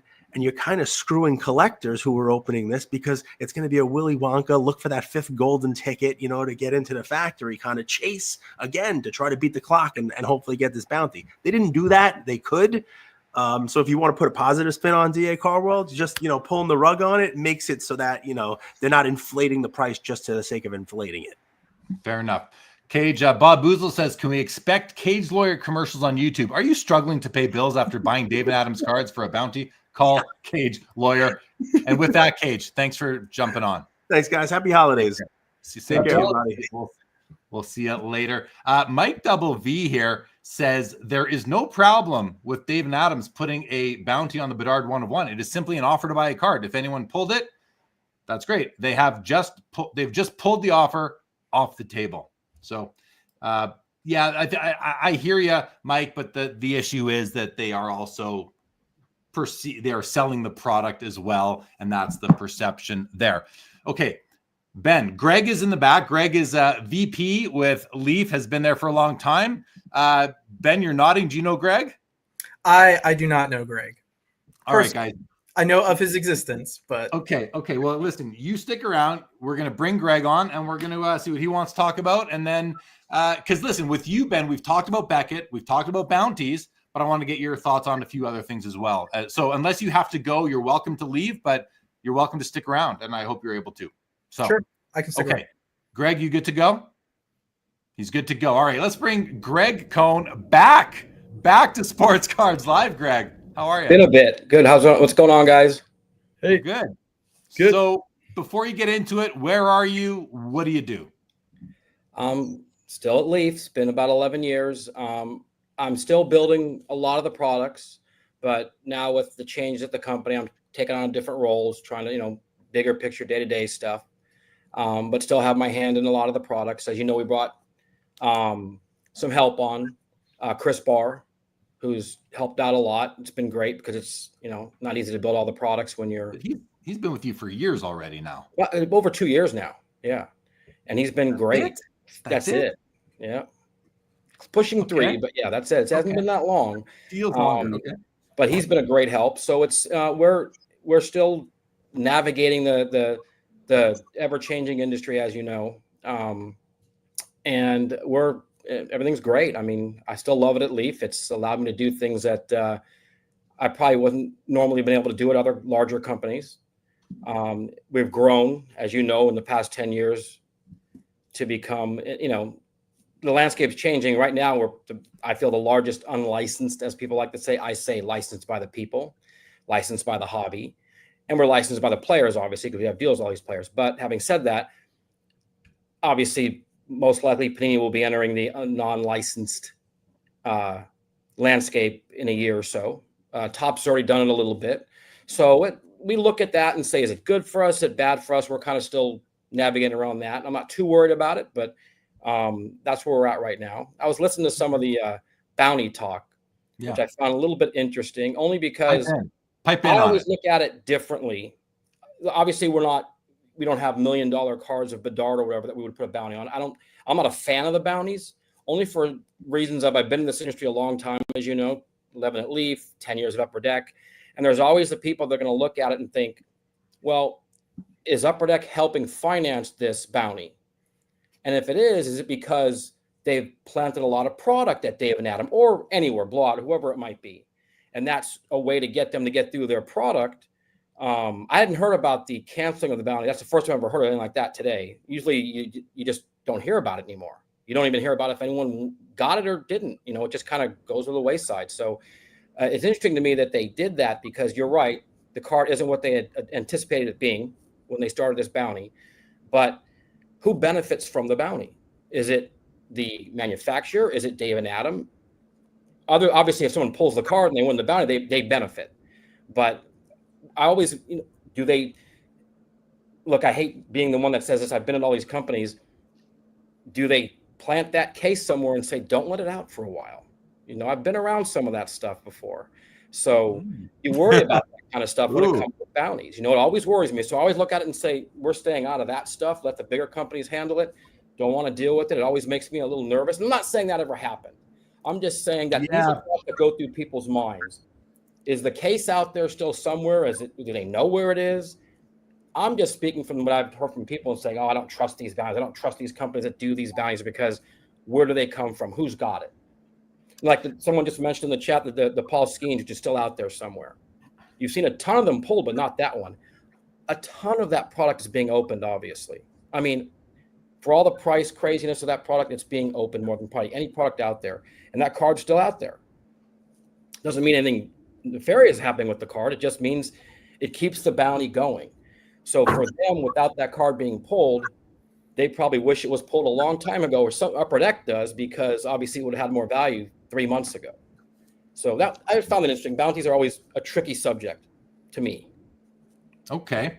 No, I've got a bunch of follow-ups now to this, guys. So let me hit a few of them. First of all, do you miss BG at Leaf? What is Leaf like in the post BG era? Brian Gray, who's no longer there, of course, sold the company. It's different, obviously. I know we probably have less of a outward social media personality, let's say. We're not out there too often in a way that people might look at as fighting back, and sometimes it was warranted, but it's different. Brian had his strengths, his way of doing things.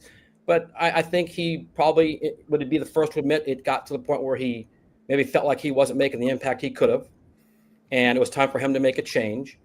Maybe he would be the first to tell you that he felt in his leadership he brought Leaf as far as he felt it can go. So Bob Boozle says Leaf employees no longer have to celebrate Brian Gray Day every month. Right? No, he'd celebrate that himself, but. It was, he had his way of doing things, and he obviously helped build the company up to what it was and what it is now. But I think he'd be the first to admit he got to a point where he just didn't feel like he could make the impact he was 8, 9, 10 years ago, 5 years ago. And if he changed, same thing maybe say about Brian Price. He felt he hit a wall. And, sometimes you're tired of making that, you're tired of that fight. Because when you're a smaller Brian company and you're Price. fighting with the licenses. So that reference was Brian Price, who owned Be a Player and then In the Game, and then he sold it to Leaf, who carries on the In the Game brand. But Brian Price just, it looks like, waited for his non-compete to expire and then started up a President's Choice brand of cards and is still out there selling cards. So maybe he just cashed in because he was, he's getting older. And that the other thing that I have to, you touched on this. I can't let this go by, Greg. But you said, you've been around you've been in card companies for the last 20 years now. You've seen some of these when you alluded to, maybe certain cards are going to certain places. You said, I've seen some of that stuff before. I don't know if you can shed a light on that, but you said it. I got. Let me rephrase. I've seen these conversations take place. Okay. So not any specific items, but discussions. Well, do we do this? We do that. And talking to people from every company, because I always wonder, how do these bounty? Because I haven't really been part of a bounty with any of the products I've worked on, be it Upper Deck or Leaf. I haven't done it. Bounties are more of a relatively new thing in the industry, more or less. I mean, there's been stuff in the past where, mail in this, if you collect that, that's not really a bounty. It's more of a mail in prize. But as far as bounties for $1 million card, that's a relatively new phenomenon in this industry. So it's more about discussions that maybe have happened 10 years ago. Say, hey, what if we did this to jumpstart a product? Yeah. That's it. Okay. Let's move. Let's go on to unless Joe or Ben have any questions for Greg on that, I want to move on to a different topic with Greg. You guys good? Okay. So Greg, the reason why you're on tonight is because you were watching last week, the show, and I've been grateful for your viewership for over the years. And you sent me a message. I don't remember exactly what you said, but I think we were talking about just the proliferation of parallels and that I think that's what it was. Do you remember what it was exactly? Because in my notes, I have Leaf is known for having a ton of parallels in your products. And to me, all it does is take what it would otherwise be 1,000 cards that are going to be issued, being one of 1,000, and now you're having 1,000 cards, but you put different colors on them and you create some sort of rarity rainbow chase that way. But I serve that up for you right now. Feel free to run with that or refer to what you were thinking about when you watched this show last week. Well, I think the message I sent you was probably more because you had Carvin on, I believe, last week. And I sent a message to discuss to you about, what I thought Upper Deck kind of set the standard for what companies are doing today in terms of high end and things like that. More or less. But as far as parallels go, my personal thought on it is, yes, Leaf does its share of parallels, no question. We do our share of 101s. Not, I know I just read that Prism Football has 63 parallels per player now in this new one. And look, what I'm going to say is probably not going to be the most popular in this room, but I personally don't have a lot of problem with the way the industry is today with the parallels. And I'll tell you why. Years ago, when you do a product and you'd have an Upper Deck exclusive number to 100, then you might have the gold exclusive 1 of 1, something like that. That was the way the industry was then. There was a lot, the player collectors were there. Parallels and 101s were more of a new thing, so they still had a lot of value. As the industry's gone on now and breakers come into play and you're trying to gain more value, you're going to put more 101s out there. And when you watch people open box online, our product, Leaf, Panini, whatever it might be, Upper Deck, when you pull a 101, you're still happy about that. Even if it's a player that's not the greatest player, you still have a good feeling about that card. At the moment of opening, you're excited. You pull a card number to 75, 99. Now, we're a smaller company. We do less volume, so we rarely have cards higher than 99 at all. But as far as parallels go, look, sometimes they're redundant. You can't tell this. Is this the shimmer or is this the crystal? Is this, we get those questions a lot. So I wish we as an industry can clarify the parallels better, list them out better. But I don't know if I have a problem with the quantity of parallels because, look, Jeremy, you're still a player collector. You enjoy that aspect a little bit, but that's kind of going by the wayside a little bit. So when you hear people say, there's too many, I collect Steve Garvey, and there's too many Steve Garvey cards, I can't keep up with all these parallels. those people are kind of few and far between a little bit right now. The industry is more about breakers, immediate gratification. And this term has hit the industry, and I've been in it long enough to know what bothers me is ROI. This is the only industry on the planet that I could think of, and we've talked about this. You have the licensing needs to make money, MLB, NBA, whatever it is, manufacturer. Then you have brick and mortar. Then you have all the way down to the consumer. There's like 5 different levels of profit expectation. Yeah. How do you manage that? You know, if you buy a pair of jeans at Macy's or whatever, your next thought isn't how you can sell it and flip it, or a keychain or anything else. I think Fanatics is trying to learn that right now as they come out of the knickknacks and keychain industry and the t-shirts, that once that sale's done, that sale's done. No one's calling you and saying, other than quality, I can't sell my t-shirt for $25 over what I paid. This is crazy. But that's how our industry right now. You open a box of cards for $150. If they're not getting back at least $125, they're pissed at us. And we're like trying to explain to them, we're making this as an enjoyment, like going to the movies or anything like that. We want you to have fun. We want you to have an enjoyable time opening this product, but we're not telling you you're going to double your money on it. That's insanity. That's where I think parallels come into play, because every company's trying to give more value. Yeah. I mean, look, I saw a guy open a box today of Prism, and his autograph was Gus Frerotte. And they just kept going. You know, if you pulled a Gus Frerotte from Leaf, you know how many phone calls I would get? So you're trying to add value to these products, and it's not for everybody. We'll do one-on-ones. I was working on a product today where I have 3 or 4 different one-on-ones, you know, the shimmer, let's say, and this and that, whatever it might be. And I'm thinking to myself, you know, I'm going to hear about this. But when people pull these cards, there's value to those. So I think that, yes, there's a situation where you're going to have people saying there's too many. It devalues the player's card, devalues one-on-ones, devalues parallels, but it's another driving force, which we kind of need right now. Yeah.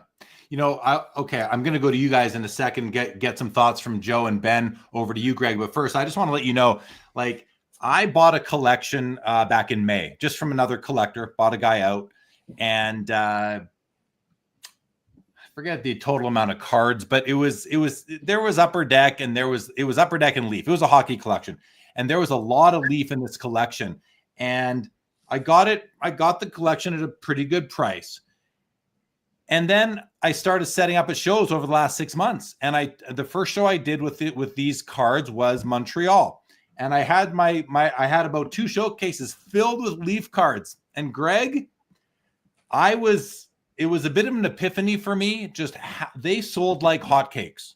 I just want you to know that. Like, they sold like hotcakes. They weren't, you know, they're not as expensive. The same player with an auto is cheaper than the Upper Deck card because of the licensing issue, right?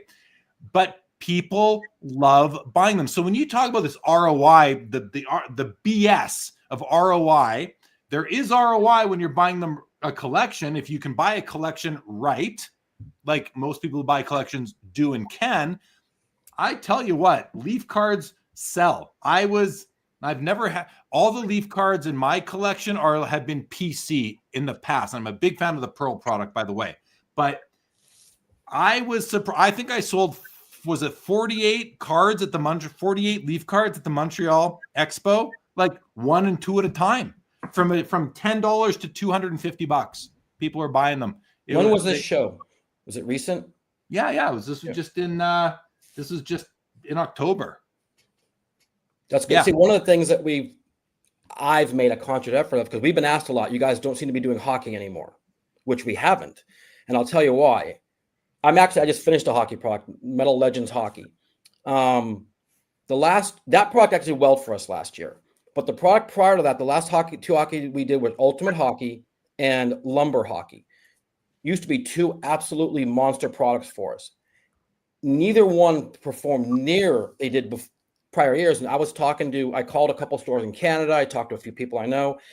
And the basic thing they said was, your products look great, the value's there, but because you guys are strictly a Legends company, there's only so many Mario Lemieux autographs or Martin Brodeur or Hasek that you need.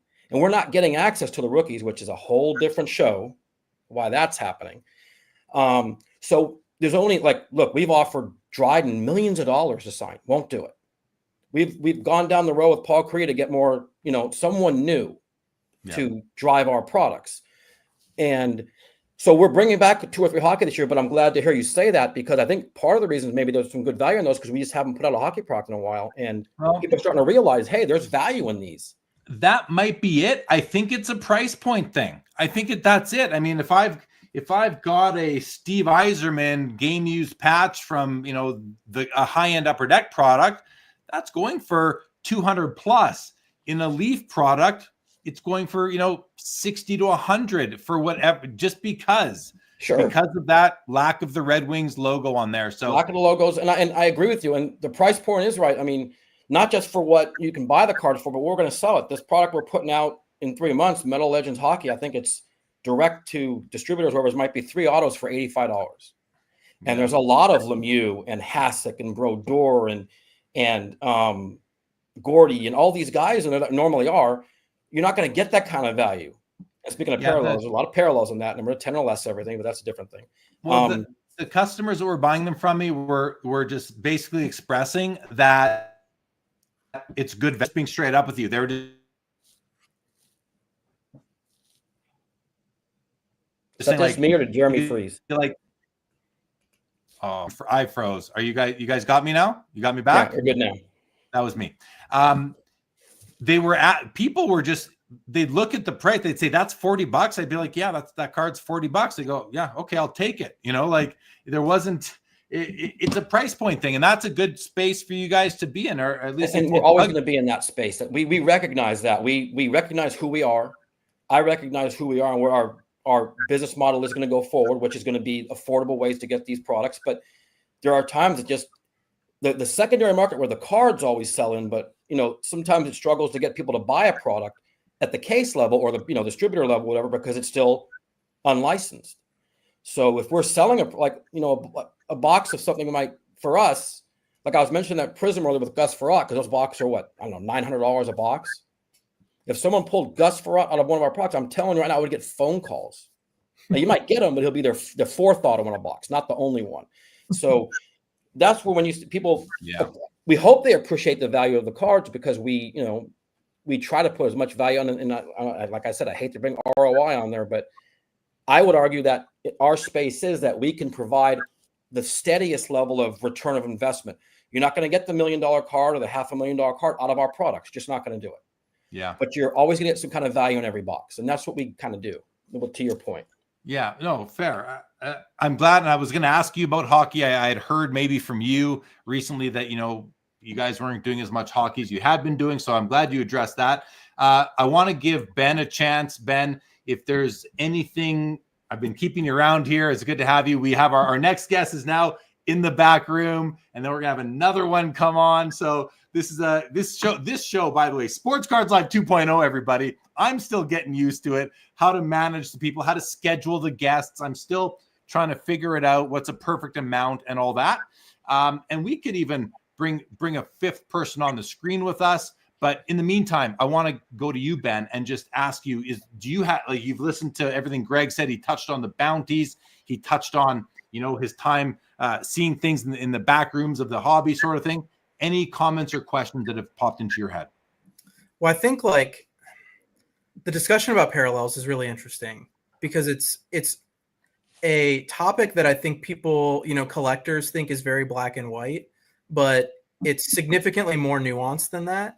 And I almost sympathize with the companies to a certain perspective, because a lot of the companies during this parallel explosion have been forced into that from both angles. And I say that because I've been told by multiple people that one of the most important products that we have in the space now, I can't say which one it was, but it was not performing well. And all of the feedback that this company got, was more parallels. There have to be more parallels. That's what the distributors were saying. That's what the collectors were saying. That's what the hobby shop owners were saying. Sounds like 2013 Prism conversation. It was very, very complicated. And so you end up pushing additional parallels into this space. And then it also becomes difficult on the other end, because especially during COVID, when there are supply chain issues, a lot of folks were looking at that. And years ago, I said, as these parallels were exploding in the products, people were talking about print runs, right? Increased print runs. I said that was the red flag. When the parallels were being dumped in there, that was the red flag. And I sort of sympathize with these companies to a certain extent, because you lose access to memorabilia. You lose access to a certain extent to the autographs. You have to sign these $1 million deals with these specific players. They have to deliver, they have so many deliverables that they have to get to you. But at the same time, especially during COVID, the players associations and the league themselves saw that the price of cards were exploding. And so they were pushing the manufacturers to a certain extent, because those leagues are getting a cut off of every single box that is sold. And when they are seeing that the prices are going up, they want the print runs to go up because they want more money. And then it becomes problematic because, okay, how do you create that? You don't have access to the memorabilia. You don't have access to the deliverables. How do you keep your partners happy? And the easiest solution is to potentially put in more parallels. And so there are not going to be a ton of areas where I say I sort of sympathize with the manufacturers holistically. But when you've got all the collectors in certain extents, collectors and hobby shops and distributors saying more and more parallels, and then your partners at the league level and the players association level, when they're saying you need to increase the print run immediately, the velocity of that has to greatly increase, it becomes problematic. And then that's how you end up with these products that have potentially 63 parallels in them. And I think it's an environment that some of these companies were pushed into from both ends. They course corrected, and they course corrected way too far. And now I think there definitely needs to be, in my opinion, a course correction back, because we're losing some of the significance of some of these parallels. It's a good thing that the superfractor is important, and the gold out of 10 is important, and the black one of 1 is important. But I'm not sure that people really care about, like, was it teal out of 199? I'm not sure that's terribly important. And so I think it's a very difficult market for these companies to navigate. And Greg, I'm sure you can speak to that to a certain extent too. But it's when you're getting pushed from both ends and you don't know the right way to approach it, it becomes very, very difficult. I think that's how we've arrived here now.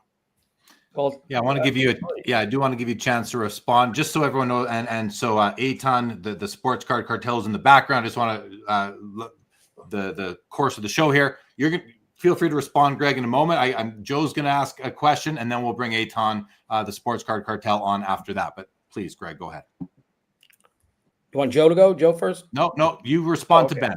You look okay, like you have so I don't disagree with some of that, but here's the problem is when you say, let's say the teal number to 199, we don't do cards that high, but I know what you're going with that.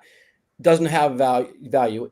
And it does and it doesn't. If you don't number that card, then where's the value in that? Now, the problem with numbering cards, this used to be my thing back in the Upper Deck days. Now it's obviously different. To me, when you number a card, you're setting its value. Because it used to be a card number to 25 had a certain value. So now if you're numbering that card to 25, you look up at the number 25 cards. If you leave a card unnumbered, there's still a little bit of mystery behind that card. So I don't disagree with that. But you got to remember, and this is coming from the manufacturing side, parallels are the cheapest way for us to give value. Because all you're doing is you're shifting the PMS color, you're shifting a couple of plates over, and boom, now you have another color. The only time it adds cost is when you're adding new images to a parallel. If you're just flipping parallels and you're doing not even just, it costs a little bit more money when you go from, let's say, crystal to shimmer to lava. That costs a little bit more because now you're changing substrates. That's a different situation. But parallels are the most affordable way for companies to add value to a product. Obviously more affordable than doing autographs or memorabilia cards or things like that. So once that started happening, and I'm pretty sure the product you were alluding to earlier was the original Prism, which did not do great for Panini. They had a meeting. They were told, here's what you have to do with this stuff. And they changed it with the parallels and the colors. And obviously it's grown from there. One thing I've learned about this industry, what's very difficult to do is pulling back. Because when you pull back, for years we've heard too much memorabilia cards, too many autographs in the industry now. Try to pull back and see what happens. people will get, wait, there's only 6 parallels a box. Last year I got 12 and you're charging me the same. So it's a lot of issues with pulling back. Once you've, the old saying is you can't put the toothpaste back in the tube. That's kind of where we're at with this, because it's hard to, look, I've had this discussion with guys who work at Upper Deck. I think Grant Sangron and I used to talk about this, because I know Grant was a big proponent of pulling back on autographs and pulling back on these things to give, value to the main card and a couple of their parallels, but it doesn't always work, because people they're used to it now. I don't want to say trained, but their expectations are at a level now where if you pull back, it can cause a problem. Yep.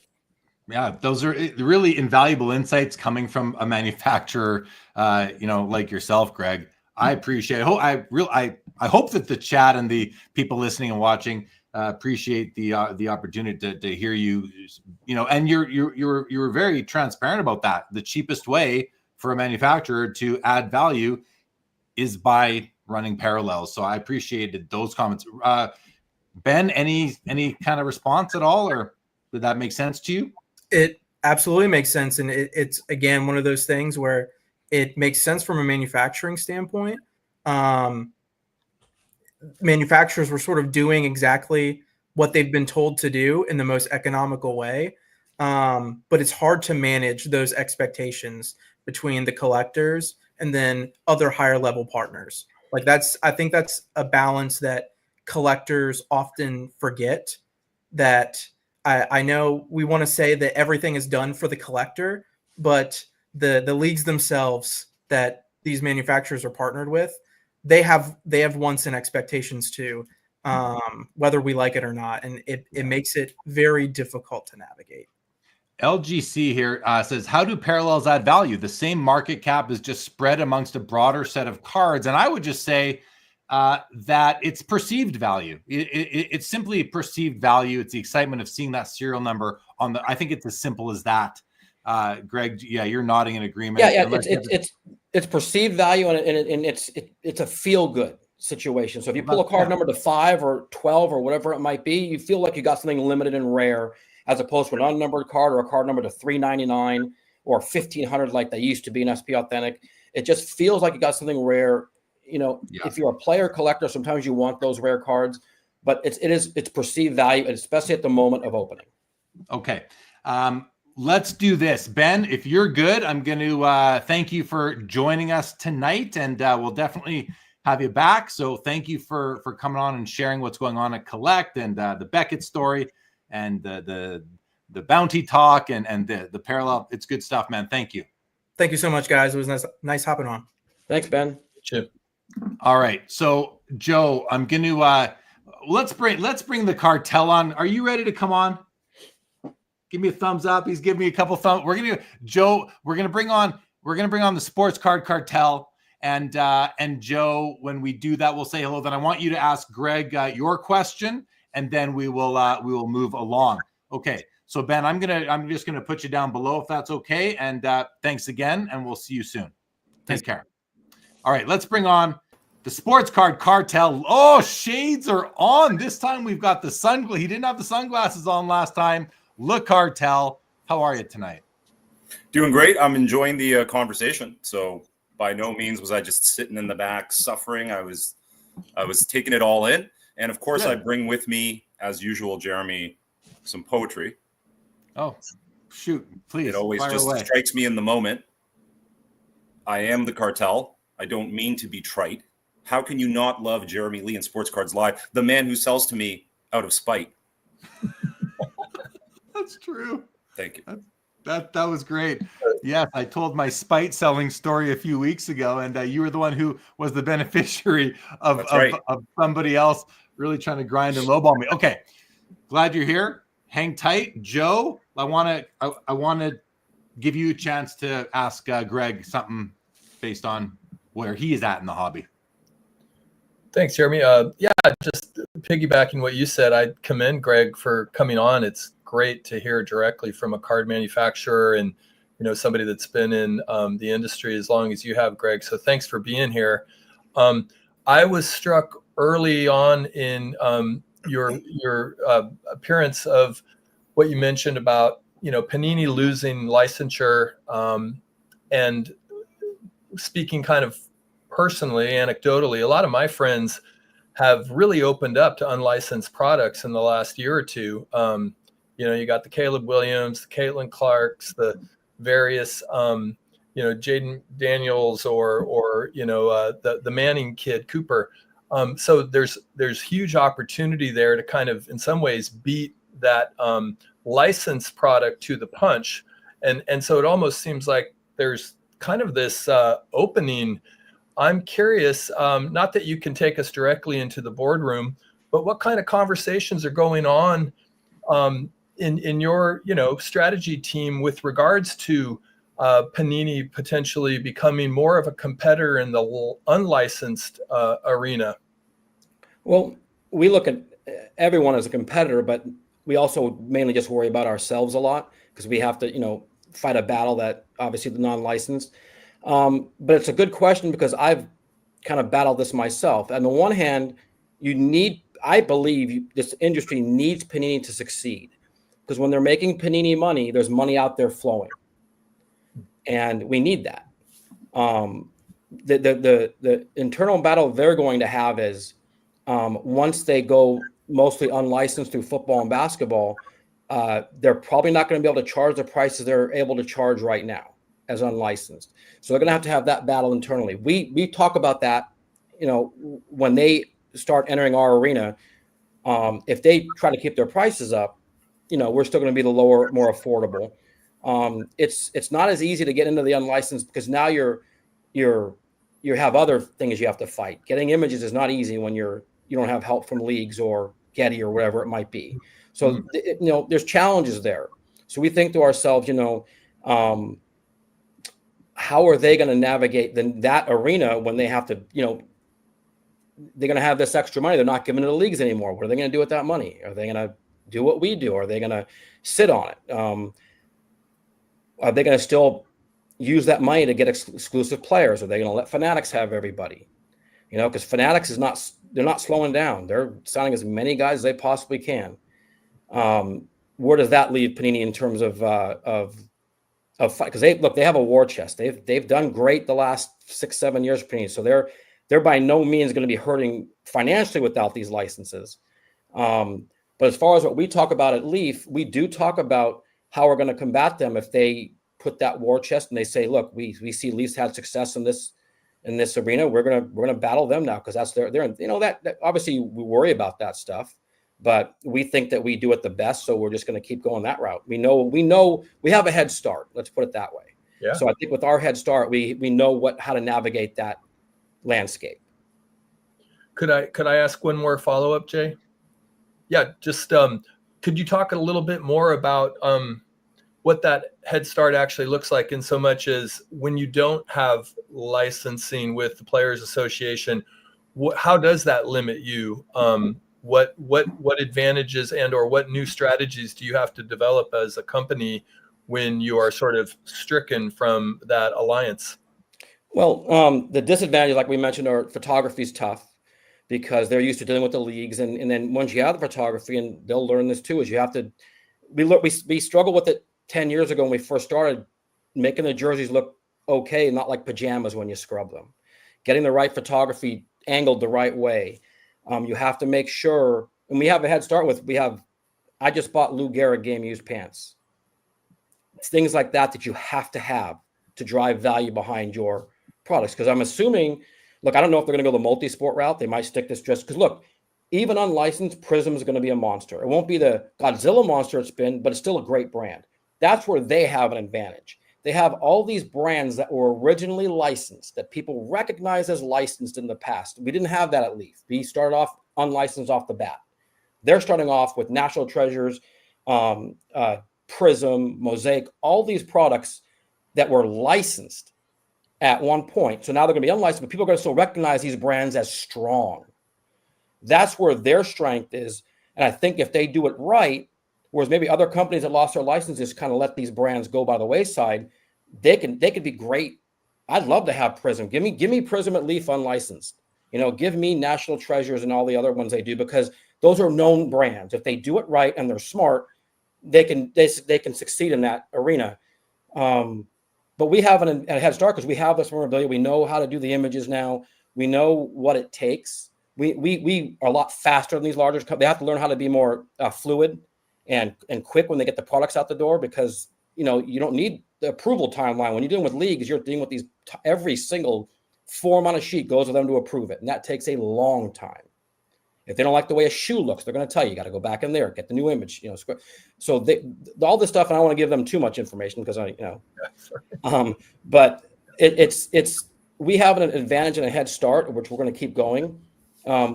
It's up to them what they're going to do. Look, like I said, the industry's stronger when the paninis and the upper decks and the tops are doing well. When they're making products at a great price point and the industry is thriving, it helps us. So we need them to do well. I would prefer them do well, just, maybe not too well. Sorry, Joe. I was going to ask that right there, Greg, which was like with Panini, the thought being they're going to start to compete in the unlicensed arena. Does that actually help to grow the overall pie for the companies that are playing in that arena, including Leaf and a couple other, smaller players, I suppose? Do you at the boardroom table that Joe mentioned, have you guys discussed that potential that, this could actually grow the overall pie and give us a bigger piece, because maybe help to legitimize unlicensed product? Because now there's not just Leaf doing it anymore and smaller. Now you got a bigger player coming in and doing it as well. We've definitely thought, I think personally it will help us, because I think you're going to have, I don't know if it legitimizes it, but people will say, hey, now the worry is that they're going to say, well, why would we buy a Leafs unlicensed? We've got Prism, so they're doing what Leaf is, but they have these known entities that they're throwing out there. That worries me a little bit. So I still think that we're a more nimble company and smaller. So whatever we could put in content wise and license, I don't think they can do it. Maybe they can. So I think we could still, like I said, the head start gives us an opportunity. We know what avenues to take and what route to take with this and that, what the happy zone is. I don't know if they can do a product anymore where they just do 6 parallels and 1 auto when we're doing 10 parallels, 5 base, and 5 autos. So they're going to have to change a few things. But yeah, I think, like I said, I think when every company is strong, the industry's strong. Now, it's not strong where it's starting to head right now, where you have one company that's a behemoth and the other company struggling to catch up. That's where the problem lies. And that's what worries us a little bit. We're not so much worried about the paninis, we're worried about the other, 800-pound gorilla that's hanging around. Got it. Joe, you good on that line? Yeah, I just really appreciate your candor, Greg, and thank you for my pleasure. All that. All right. Let's Greg, stick around. Let's get into the cartel. We have the one and only sports card cartel. If you are somebody who's on Instagram, you've probably come across this guy in your travels. He's been on the show before, and he's a vendor at the Toronto Expo. And you're currently you just recently went to work at channel sponsor Mint Inc. Not at all the reason why you're here. By the way, you're here because you and I are friends, and we talk. So let's get you on the show. What's on your mind tonight, Le Cartel? Not too much. I love that I landed in this particular conversation. It's definitely an interesting conversation. It's great to hear direct from Greg. On a retail level, I just want to put it out there, and you probably already covered it, but it's great to have options. And I think that a lot of newer collectors, if we're talking about the fact that Prism has been this brand and it's this accepted and known brand, a lot of newer collectors are seeing all these options. They don't come into it with the mindset that I think that we're used to and that people that have been around are deeply ensconced in. So, just on a retail level, a lot of people ask about Leaf products. It's popular over in our stores. People were asking the other day about Pop Century and checking out some of the other products. And it's good to have the options. And it's good to have the different price points. So I'm going to admit that it's probably this year that I started to grow a little bit more appreciation for that product. Some of my favorite cards actually are I love my Joe Exotic cards. Say what you will. I like oddball stuff like that. I like that I get to watch a kid rip open a box of the hockey product that came out earlier in the year and pull a Jaromir Jagr card, an autograph card.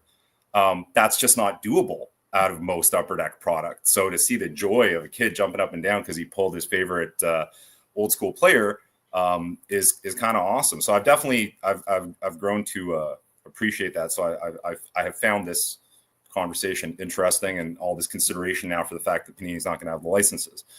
Let me just add.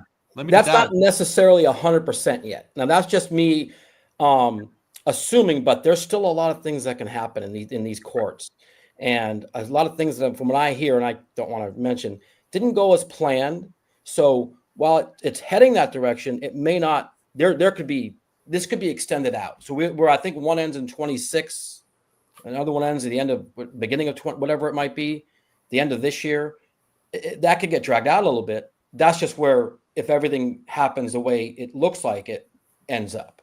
Just sorry to interrupt. I didn't want to. I was just going to jump in and say that the cards that I spite sold to the Cartel at the Toronto Expo were both Leaf cards, actually, because you provide some players that you don't see as often in Upper Deck products as far as hockey goes. Now.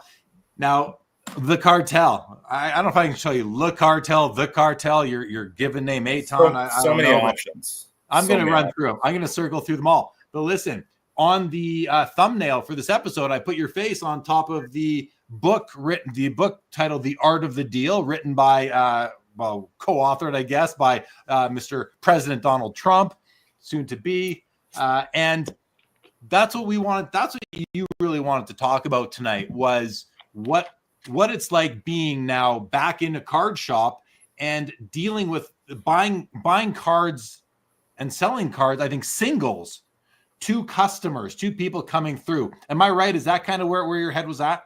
Yeah, I think in our conversations we started to touch on that sort of thing, and it's a unique perspective and scenario when you're on the retail level in a store versus vending. It's completely different. I mean, you and I probably have had enough conversations about what goes on at the Expo and vending at local shows and things like that. So, and that's one of the things I absolutely love. As you know, I'm back with Mint. There's a reason for that. I really believe in and love that company and what they're doing. It's important for us to have some good Canadian representation, some Toronto representation for the card market. And we're doing a lot of buying because there is a big, I'm not going to say like renewed or bigger, but there's a real big push right now to have inventory. And again, I'm kind of speaking on my own here. I'm not representing, Johnny or anything like that by giving these thoughts, but we want to have a deep inventory that has a variety of price points, a variety of interesting cards, because a lot of the sales, and here we are in the Christmas season, I sold everything today from, hoops cards with the Menendez brothers and Jordan in the 45 jersey or the jersey that he slapped on, all the way, to Maple Leafs and Blue Jays, in some cases just for the nostalgia factor, like any Blue Jays, any Maple Leafs, and then some very specific requests. We had to do a little bit of organizing from Vaughan to Toronto for a gentleman who was very intent on picking up a PSA 10 Bedard Young Guns for Christmas.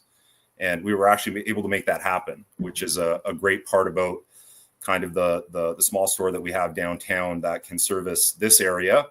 Sometimes it's tougher for people in downtown Toronto to get out to Vaughan, and we can make things happen between the stores. And it's an interesting time of year for that sort of thing. You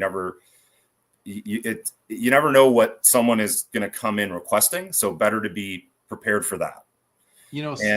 Something Eitan, that I go into a card shop, and Joe and Greg wanted your thoughts on this too. I go into a card shop and I don't assess it based on the wall of wax, because that's not where I'm putting my money. If I'm spending money in a card shop, it's likely on a single out of the showcase. So I assess the quality of a card shop based on the cards, the singles that they have, and the velocity with which they burn through those and they turn over. You've got Rob Barris of Burbank Sports Cards. He's built a brand around that, and I've been in the shop and witnessed it firsthand.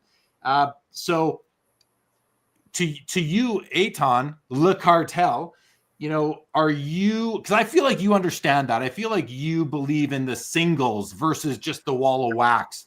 Yeah. Are you in your like new role at Mint Inc., are you trying to level that up? And I must say, I was at the main store during the Expo in November, and unfortunately, all the singles were already packed up, so I couldn't see them. Right. But the amount of real estate they had dedicated to singles was amazing.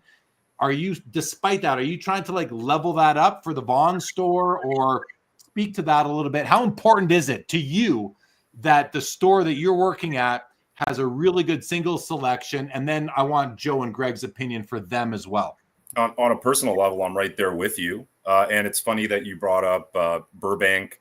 I love it when he's posting his videos. He just immediately touches on a lot of the things that I'm already thinking about. And yeah, like that's essentially a big part of his philosophy. And I think it was just the timing. It was the fact that when I re-entered the Mint Inc. community, they were already starting that push. And it was something I was always a big proponent of, even previously. And you can see that now with the wall of slabs that they have. It's fantastic. The showroom in Vaughan is just fantastic. So many options. You're coming in and there's all these individual rows of slabs. Everything's organized by price point and sport. And then they've got the showcase slabs. And one of the things people are noticing is that turnover, fresh product all the time. Obviously, this is the challenge as well, right? I mean, obviously, you need to be buying quite a bit. And the fact that people can come in and have a selection of Ovies, McDavid's, Matthews, rookie cards. We always want to have a couple of O-Pee-Chee Gretzky's out. And yeah, that's been my personal measure when I come into a store. It's like you said, wax is wax. It's on the wall. Everyone's going to have a similar price point. But that's a very important part of it. And that presents that challenge of being organized and doing it in the most efficient, professional way. In terms of taking things in, it's a big task. And that's something that people forget sometimes in this whole grand scheme of things, especially when it comes time to sell their cards, is there is a huge amount of work involved, a huge staff involved, pricing these things out, organizing them, getting them out, all the different avenues of sales when it comes to eBay. John has that fantastic live show that he does on, I think he does it on IG, but also there's whatnot shows and things like that.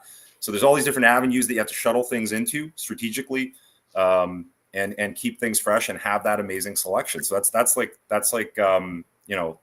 task number one is supporting that and growing that. Maybe not to the level of Burbank where you could, fill the holes in your 1973 top set or one of these modern cards and get every single parallel, but certainly a form of that and getting towards that is a big deal. What do you think, Greg? What do you think? How important is a single selection for an LCS these days? Oh, I think it's hugely important. I mean, because you have people that want to walk into a store and they might see, a box of cards and not sure what's in there. They don't want to take a risk, because let's be honest, boxes are still more on the gambling side, and that's every company. But if I walk into a store, I want to look in the showcase and I want to see a Walter Payton rooker. I want to see a PSA 8, Don Mattingly 84 Donruss. That's what I want. I want to see that. That brings me immediately to my childhood, my just a different moment. Look at a box of cards, especially in a bigger store. Just look at this wall. It's almost too much. But you just look at a showcase, it's right there for you. You can see it. And to me, that's huge. I do have a question, though. You don't have to answer this if you don't want. On a day-to-day basis, what percentage of sales you do trading single cards to wax, would you say? I mean, that's going to also come down to time of year, different promotions that we're running and that sort of thing. It's growing. I don't know if I can give you an exact percentage number. We have a lot more singles and slabs available downtown now. And because of the fact that we're not able to offer quite as much wax selection, or we'll sell out quicker of a product like Topps Chrome Update or well, definitely not the hockey stuff, but some of the soccer product, for example, that's popular, people will navigate towards the singles. Generally speaking, when someone walks into a hobby shop, they're not going to leave empty-handed. And if that single selection is there, we'll see more sales. So I would say like the last couple days, it's almost been up to like 40-50% is singles and slabs for the smaller store. What it is in Vaughan, I can't tell you exactly, but because there's and because there's such a spread of value, right? We're seeing a card go for $5,000 on an eBay sale that day. We're seeing people buying a bunch of smaller cards earlier in the day, but it's growing. I would say that. I think overall, I mean, it's still going to be a lot more in the wax, the supplies, online sales of product as well. Eitan, what are sellers asking for these days? You know, we always hear like buying at 80%, some buying at 100%, buying at 6. When I had my card shop in the early 90s, I was able to buy at 50%. That was the standard. I knew nothing other. That's what I expected when I walked into a store. That's what I expect when I opened up a store. I knew that that's what I was going to be able to do. And it was just accepted by everybody in the early 90s. And I'm sure in the 80s as well. And before that, where, you know, as far as like working deals with people coming in, what are they expecting from you guys? So first of all, they've got a lot more options now than we did back in the day. Mm-hmm. We usually had like one LCS, and then eventually eBay came along and changed the game. People are very savvy and informed as time goes on, and I'm seeing it more than ever. So you wouldn't hear that kind of discussion, and now it's the first thing that people will ask. Will be like, hey, what kind of percentages are we working with here? That's a relatively new thing. That was not a discussion. It was more like, you know, let's assess this, and I'll give you a value. Yeah. At what point do they walk out on you? Like what do you have to be paying now? And you know, the other thing is that they're a percent of what? 80% of what? It always comes down to eBay comps, right? Which is really only one of. Or if you're using Card Ladder and you can access the sales data history, which I use every freaking day, then you can get like up to 16 or so auction companies, including eBay. So what is it? Like, what is it? Percent of what? And what are people willing to sell for now? Do you have people where you say, you know, we can only pay 60% and they walk out, or what are you often paying? So first and foremost, it's like, if you're being transparent and you know, presenting things in a comfortable way, I'm good at this. I always have been. I think the longer you're in the hobby, you kind of get better at it. But if you're making someone feel if you're making someone feel comfortable, and everything is done in good faith, and you make that clear from the beginning, we've never had any situation where anyone was offended or walked out. In fact, in a lot of situations, I've seen situations where someone's maybe backing up a little bit on the reality of things, but you can warm them up and eventually make something happen and make someone happy. And I'm proud to say that 99% of the time, that's what goes on. We have buying events every Thursday. We've got one coming up. I'll be throwing out some shameless plugs here and there for Mint's upcoming schedule, Boxing Day sale, that sort of thing. But we have our one event coming up January 2nd, which is going to be highly curated by the Cartel, and I'll be running the show that Thursday. Again, and we have multiple buyers, and we've just never have had a particularly bad situation, and we've always been able to make a situation work for everyone. Because don't forget, again, on the retail level, you can also offer store credit. So as far as percentages go, it's kind of like, obviously we're going to pay a high percentage for your Otanis and your Wembies. We're going to pay a lower percentage if you're bringing in a lot of kind of middling stuff. And people know, and that's what I'm saying about people being savvy. They kind of know, like, if someone's bringing me a bunch of, I didn't want to use Braden Point as an example because he's actually playing really well. But if they're bringing you some guys that have been hot the last couple of years, they're maybe not performing this year. It's not what you wake up in the morning expecting to see, but you can still use it because, people still collect some of these guys, and they're still quality cards, quality slabs. They know they're going to be closer to the 50-60% arena. And it's also going to depend on their outlook on things, because remember, a lot of people are coming in and their mentality is going to be, I just want to get something out of this, and hopefully it's fair. And then there's some people going to come in and say, like, I love this stuff, they better give me a good value for it. We are seeing a lot of people come in that are kind of not exiting the hobby, but a little tired. They spent a lot of money in 2020, 2021. And I'm like super happy with their attitudes, given that, you know, I bought a baseball lot, and obviously it's not the prime time for purchasing baseball at the moment, but I'm always open to it. And this gentleman had a history. He had like screenshots of all these things he paid in 2021 on eBay. And he kind of reflected on it, but he was very, he was in touch with the reality that things were different now. Yeah. And he was also in touch with the reality. He, you know, even said, so this isn't the best time to be selling baseball. I know you're going to bring me, you know, Jordan Alvarez right now, and you're going to bring me Aaron Judge, and that's where we're going to buy it. The question is what the precise deal is going to be. At the end of the day, his lot was so great. It was unique. He curated a parallel set from all the different Topps gallery sets, like going all the way down to out of 25 full sets, Ohtani, Judge, Trout. Again, not what I woke up in the morning wanting to buy, but I know people are going to love these unique items. They might not fly off the shelf like an Ohtani rookie card will, but that's the stuff that populates all the different rows and the slab wall. But the main thing I can tell you is people aren't in touch with that reality. They don't get offended. We speak very transparently with them. We go over some of the comps. Comps is a huge conversation. I'm not going to accept someone just shoving something in my face, because when I look closer, it's from like October of last year, or some sort of advantageous. And instead of just dismissing them, and I never assume someone's trying to trick me, although many times they might be, I explain that to them and then go over. I want to see like 5-6 good comps. I prefer auctions with bids versus buy now, for example. And once those conversations are had, people's demeanor completely changes. And they kind of get back in touch with reality, want to get the value they can get from us. A lot of times we can do a little better with store credit, obviously, and they want to get new product. And new product is expensive, sometimes tougher to get. So one way or another, a deal gets done. Okay. Interesting stuff. Joe, any thoughts or comments? I want to get, if you do you have anything, Joe? Not really. Okay. I mean, I don't have a local card shop, unfortunately, anymore. So most of my transactions are, you know, either at larger shows or in online. What I miss, I'll just say what I miss, and nobody needs to comment on this.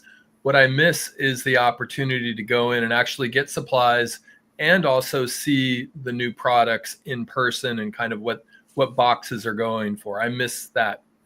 But you do, Joe. You go to the Burbank show because it's kind of local-ish to you, and you'll often take cards over to Ryan, you know, Rob Veris's son, who's the brains behind the operation, as Rob tends to say, I think, and sell him. And so you sell cards to him at a percentage of comps. Yep. So you play that game. Greg, any comments? I want to ask the Cartel something totally different, but I want to make sure we wrap this up first. No, I think he nailed it on the head. I mean, I had a store in California in the 90s for 10 years. And it was a different world then. You know, like you said, 40-50%. People would open up a bunch of wax, sell you that, whatever they pulled, whatever it was, they just wanted to reopen again. So I'm curious, how many people will open boxes and, you know, expensive boxes, sell you stuff right back? Are they selling you their collection to open boxes, or are they just getting the cash walking out? That does happen a lot. It happened today, for example.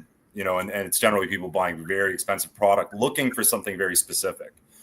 And I do find that, generally speaking, if someone is going to be buying a $1,000 product, they're going to be a little bit easier about letting go and trying to get a little bit of value towards the next box that they want to get. But even still, I actually really want to go out of my way to respectfully treat that situation, right, as you know, because it's tough. They know they missed out, right? And a lot of these people, they don't PC, that sort of thing. Like, I can extract some entertainment and value out of most of the product that I choose to open. So I still want to be respectful about them. I still want to, you know, show them what the comps are for what they had. And generally speaking, those are easier deals. unless they pull something that I know is extremely liquid, I'll give them a high percentage. But that tends to be like, I'm not in a rush to take that stuff from them. Although it's always good to have stuff from the new product, like Greg mentioned, or sorry, I think maybe it was Joe. With Mint, with Mint Ink, they're breaking, they're posting hits. Generally speaking, when you go into the store, people are at the tables opening product, so it's actually fantastic. You get to see. What are the pull rates? You get to see what the hits look like, and that's always great. So that can translate to, do I want this product or do I not want this product? It does happen every once in a while. Someone just wants to get their value back very quickly. So that's why I say it's really dependent on their mindset, what's going on in the moment. And they're all going to be different, right? You have to be able to kind of read your customer a little bit and Exactly. give them what they want. A couple of comments from the chat. Merchant of Cool says, what is the criteria for a good singles inventory? And to me, it's going to be the cards I want to buy. That's the criteria, Mike. No, I think it's selection and just the diversity and price points and different sports or other sectors of the hobby as well. I think that to me is the criteria. But again, graded, raw, just a bit of everything and not the same thing over and over and over again. I want to see something different when I walk into the card shop. And if you're someone who goes in once a month, that shouldn't be a problem. But if you're going into your LCS once a month and it's the same stuff, I just kind of lose. I'm not as impressed with that merchant anymore at that point. CRT Sports Card says singles section is paramount. I agree. Hockey was getting bored. Well, this show has many parts of it. Hockey. You can leave and come back if you want. No problem whatsoever there. I want to respect your time. Bazooka Tom says card shops seem to be 70% on average, depending on liquidity, how easy it is to move. You're nodding along. Eitan, that makes sense to you somewhat? Yeah. Okay. Good. How do you guys? I have a quick question. Yeah, go. I know when I had the store, those were in the days where you'd have the holders that were 7 inches thick, the big glass ones. You'd price it. How fast do you adjust if someone walks in your store and the prices change so much these days? How quickly can you update your price? Do you know the price change, or is it just take forever because you have to do the comps? I'm always curious about how stores handle that these days. That's actually a good question, because it's like one of the things that can keep you up at night when you have a large inventory. You know what? In a lot of situations, when you have a lot of inventory and stuff is on the wall, if there's been a slight change in price to the left or to the right of it, it doesn't seem to be an issue. If someone gets a great deal, someone gets a great deal. We often talk about that. If someone catches us slipping and they get a quote unquote, a heater, a good deal, that's great. That's good. They're going to have a good experience and they're going to enjoy that. But yeah, I think it's a team effort, just keeping track of things, keeping track of news, keeping track of how players are playing and the way the market shifts. I would imagine, I'm not in that department, but Pokemon, in the TCG department, that stuff changes rapidly. So you really have to be on top of singles pricing, even product pricing, really. So I think it's, if you have like a good team that's kind of working in unison on that, just keeping an eye on things, that's important. I don't think things change too rapidly in the middling level. Some of the higher end stuff can have significant changes that you keep an eye on. I'm just thinking to myself at the Davenport store, I've only made like maybe 2 or 3 significant price changes the past month or so. I know like Kaprizov's got priced up recently because he continues to kill it. Allmark. But right? On the vintage, I went to my LCS here and he said to me, yeah, it's that time of year when I got to go reprice everything. And I thought to myself, wow, once a year. Now, it's a lot, I'm sure on the, the more volatile things, he's doing it more frequently. I think he was referring more to like the vintage stuff that doesn't change in price as frequently. But if your LCS is somebody who is maybe a little bit lazier with the price changes, you might be able to find some good deals if you get in there. And oftentimes they're going to honor their price, even if it's lower than what they know they could get if they were on top of it. And if something's, if something has remained a little too high and hasn't been adjusted, that's done on the spot. Yeah. Look, we all know 90% of the time you're not going to be paying what's on the sticker, particularly on the higher end stuff. There's always a room for conversation and discussion and haggling. So that can be taken care of on the spot when something's too high. And like Jeremy said, it's fantastic. You get a great deal and you have a great story about the store. People come check it out. So. All right, let's read a few comments from the chat, and then Greg, unless you have anything else, we'll let you go for the night and bring on Chris Hodges in the background. So first of all, Mark Santucci says, I use eBay and Beckett Price Guide. I don't know anybody except for Mark Santucci who still uses the Beckett Price Guide, but I'm glad somebody's out there doing that, Mark. But I don't know. You might. I don't know how Beckett. Yeah, you have one there, Eitan, but I don't know how they're pricing. I haven't looked at it. It's from 2016, though. That's the problem. Yeah. Well, that's about 10 years younger than the last time I looked at a Beckett Price Guide. Mookie says Cartel reads sellers' poems before he reads them comps. He changes it to customers. Bazooka Tom says, I think you need to average auction and buy it nows in deals. And, services like, Card Ladder includes all of it. And you get a little green, I think, star if it's been confirmed as paid, which is really helpful. Josh Jarrett says, how do LCSs sell singles that aren't of hot relevant players? They do. You do your best. You work. You know what you paid, and you price according. There's always a way to find some guidance on a card, though. You can always find something to help you guide an asking price, I would say. Do you agree with that, Eitan?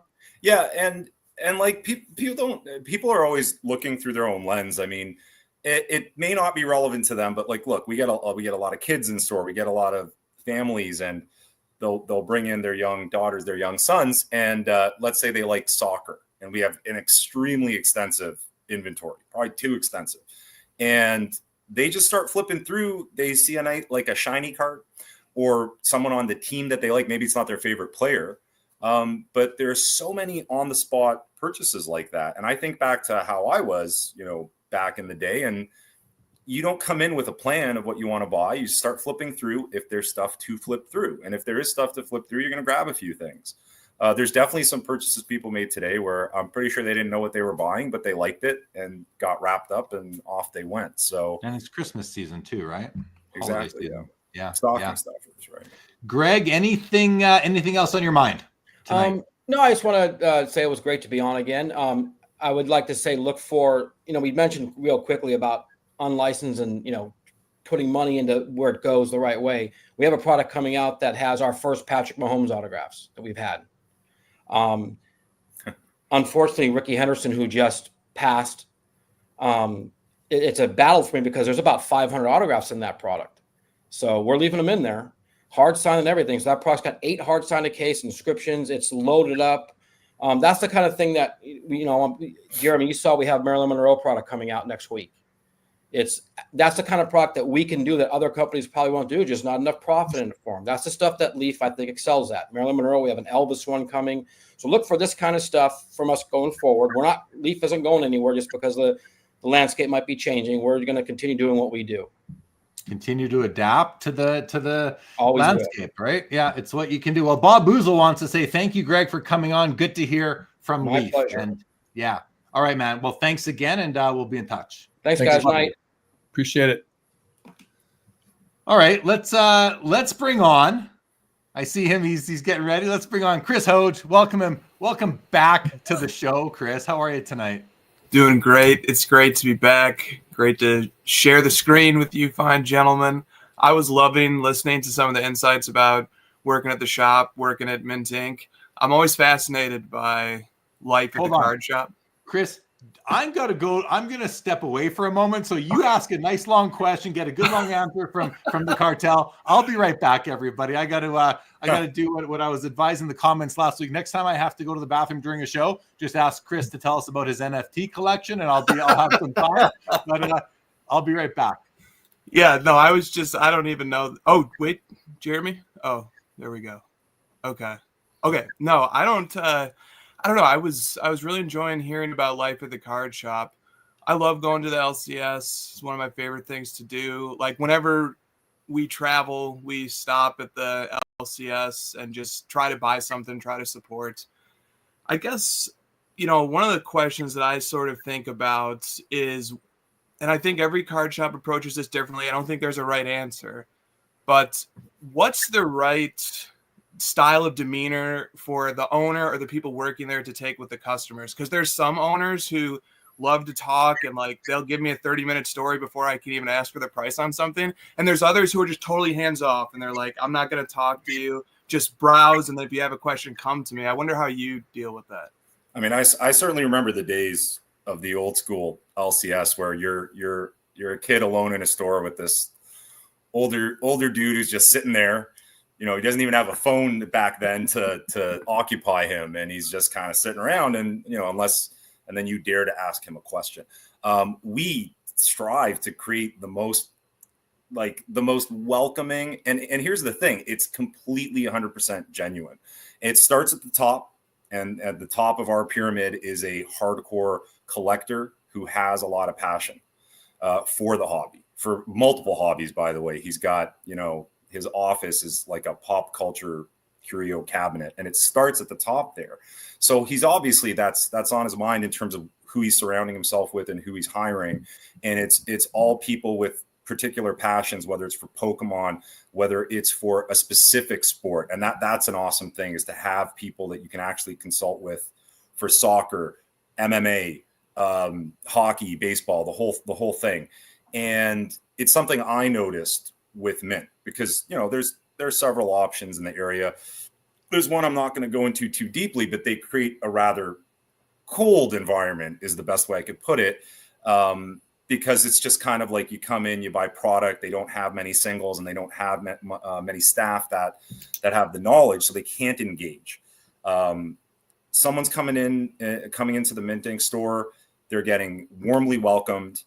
The first thing we're putting out there is, if you have any questions, just let us know. There are no dumb questions. So many people lead with, this is a dumb question, but there's none. Especially if you're just getting into this hobby, of course it's confusing. My God, like, you get online on Instagram, there's breakers are screaming. There's all these different slabs. You don't even know what a slab. What is a slab? A graded card? What's going on there? There's all sorts of stuff going on at the same time. And there's dollar signs, but there's also the fact that they're deeply invested in a sport or a player, and they want to take it to that next level of collecting. So we're highly aware of all that. And we want to create a situation where you're not just coming in the one time, looking around. You're going to have a great experience. You're going to come back. You're going to tell other people about it. If you want to rip, we're going to sit you down with some top loaders and some penny sleeves. We're going to get excited with you, like right along with you. That sort of thing. And we have obviously the kid collector days, the specific buying event days, because we want to make things efficient, right? So we don't want to be spending too much time taking in product when people are coming in and have questions and want to pick up product. So it's just about creating an incredibly warm and genuinely caring environment, because everyone's excited about it. Jeremy, can I ask a follow-up to that too? That's what, from the other side, Le Cartel. If I'm walking in as a collector, and maybe I'm new or maybe I'm not, like, I want to know that I'm not violating norms, or I'm not being rude, or I'm not overstepping. Maybe I want to make an offer on something that's below what it's stickered at. What, as somebody who's on the other side of the table, how would you best want or most appreciate a customer to behave, especially somebody who's new to your store? Do you want them to sort of, come in just firing questions off and ready to negotiate, or is it better to sort of just respect the sticker, or just all the above? Just if you were going to advise me on walking into a new shop and like, how should I behave to get the respect of the shop and to show my respect to them? Like, what should I do? So that's an interesting question. Before I get right at it, I also want to say, like, on the retail level for us, once we have experienced calming down an individual who can't believe their Brett Hall rookie card is not worth $1,000, like, we can handle any situation if someone has a misunderstanding or if someone has an off-kilter expectation, right? As far as if it's your first time coming into the store, I I mean, obviously the first thing people are doing is that they're taking it all in. You know, the Vaughn shop is a lot to take in, so they're taking that all in. I wouldn't say there's any sort of standard, right? If we're greeting them warmly and we're there, that's an important thing, is to have people around in general. I think that we're already kind of nurturing the right environment where people can open up any certain way that they want to. Things will change. Do you know what I mean? Like if someone does come in kind of with a cold demeanor, like let's do business, you know, a few conversational things thrown in will kind of calm things down and get you on a more friendly level. And I think maybe that's the element there, is just making it a friendly thing instead of just like a cold business kind of deal. Some people do prefer that. They're kind of quiet. I've had people just sit there while we're comping, and then I can't get anything from them. So I'll throw an offer out there and they'll be okay with it. All right, great. Thank goodness. But I don't think we've ever had any situation. It's like I mentioned, Chris, some people might come in with just the wrong mentality about certain things, but it's very easy to deal with. And when you get reps in dealing with people, that's the part that I love. I mean, obviously, you know, I came from the world of just independently vending and being a store participant myself, just a customer. I mean, that's one thing. That's a huge strong point that we have. And I'm just saying that in a completely unbiased way. Because remember, I was a customer with Mint Inc. first. And I remember the first time I come in there, I think everybody wants to get a sense for, how do these guys do business? Like, are they rigid? Like, that's the worst thing that can possibly happen, is you walk in, it's not a warm greeting.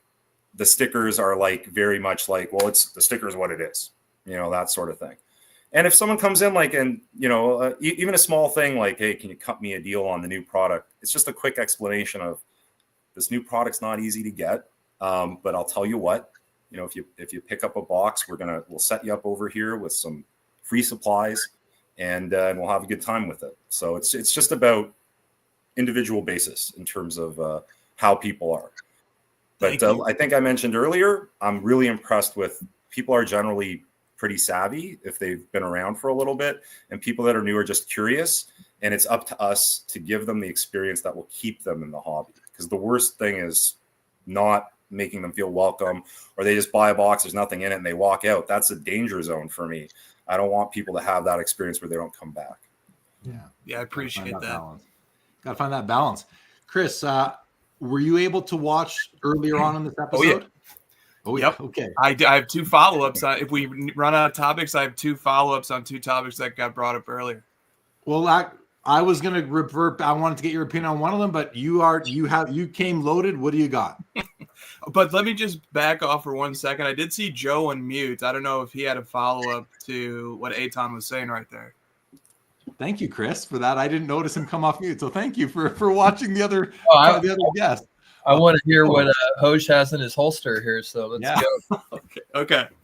Well, the first follow-up is to the theft that happened at the hotel in Ohio. Yeah. So you guys touched on that a little bit. There was a sentencing last week in that case, and there were two parties who were sentenced. The primary defendants was the person who was convicted of the theft, and he was sentenced to 4 to 6 years for the theft, and he has to pay $89,000 in restitution. And the reason why he has to pay that is because of the $2.1 million that were stolen, two of the cards, I think it was 54 total cards, two of them were not recovered. And so that's the market value roughly of those two cards was $89,000. So that's his restitution that he has to pay as well.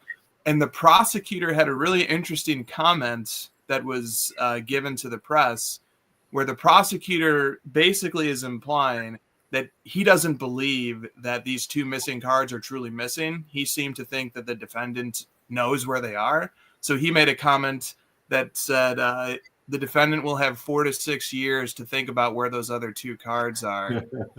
So I don't know. I wanted to just update that case because it was such a huge deal when it happened. And now there's been a sentencing and it hasn't really made headlines in the hobby yet. I don't know if it will. And I also just wonder what we think about the sentence itself. So the main defendant got 4 to 6 years, and then the secondary person who didn't steal anything, but he did provide I think the cards were taken to his home, maybe the stolen cards or something like that. He didn't get prison time. I think he got 1 year of probation or something like that. I don't remember exactly. Aiding and abetting or something. Something like that. So I just wondered, what do we think about 4 to 6 years? Like, that's a chunk of a man's life. It's stiff. First of all, I like a judge with a sense of humor. First of all, what do we think of 4 to 6 years? I like it for the hobby. I like it as a deterrent. I like it as a deterrent. This guy had this guy had an example made of him, and I feel bad for him and his family. Especially if he has kids. That's a very sad situation for those human beings. But for the hobby, I think it's a win. I think it's a win for the hobby. On my initial reaction is that way. Joe, what do you think? Yeah, I mean, we've seen so many things slip through the cracks in terms of accountability or, sort of justice being served, so to speak. And I'm not a pound of flesh kind of person particularly, but there are consequences to actions. And, the question that comes to my mind was this person even involved in the hobby at any deep level, or was he just someone from the outside kind of preying on what he saw as an opportunity? But, that's neither here nor there. Kind of goes back. I didn't really have a chance to talk too much about like the show, shops and or show situation. But, for me, it's all about mitigating risk on all aspects of, the hobby and or life in general. I mean, we do this in all sorts of ways with life insurance, with car insurance, with hobby insurance, with what we walk out of the door with how we, arm our homes, with how we use our security boxes and banks. So I just think for the hobby to get a dose of reality in the sense that, yeah, I mean, it's great that there's some accountability, and I hope it is. I hope these stories are followed up. The Dallas story, what's going on there? I mean, will we hear about it at some point? I don't know, but I think the takeaway, the distilled kind of benefit of this is that I think collectors and hobbyists can help each other by having these conversations and sharing their own best practices in all aspects, whether it's mailing cards, whether it's, setting up as dealers at shows, whether it's what you do after you leave a show. Like, all of this communication is really important stuff. And I hope it just kind of up levels in this current context. Cartel, anything to add to the 4 to 6 year sentencing? The theft is theft, and I want us to get away from this concept that sports cards are for some reason viewed in a certain light. I mean, I think everything we're doing here, everything Chris has done, everything that revolves around what we do is this concept that we are dealing with some valuable items, we did have that incident at our store a couple weeks back that I'm sure you saw on Instagram. And again, not a huge theft by any means. It was like a $50 card, but you know what? Like, that's a card that, they posted that card. I brought in that card and I priced that card. And a lot of work goes into all the cards that are out there. It's not just the cards themselves. And then I don't even want to get started on the deeper meaning of these cards and what someone went through to get them, whether they, curated a certain collection, whether they were buying to grade, and the effort that was put in there. I don't want to just assume it was some cold-hearted dealer who had his stuff stolen. They were cards, and we know how we feel about our own personal cards.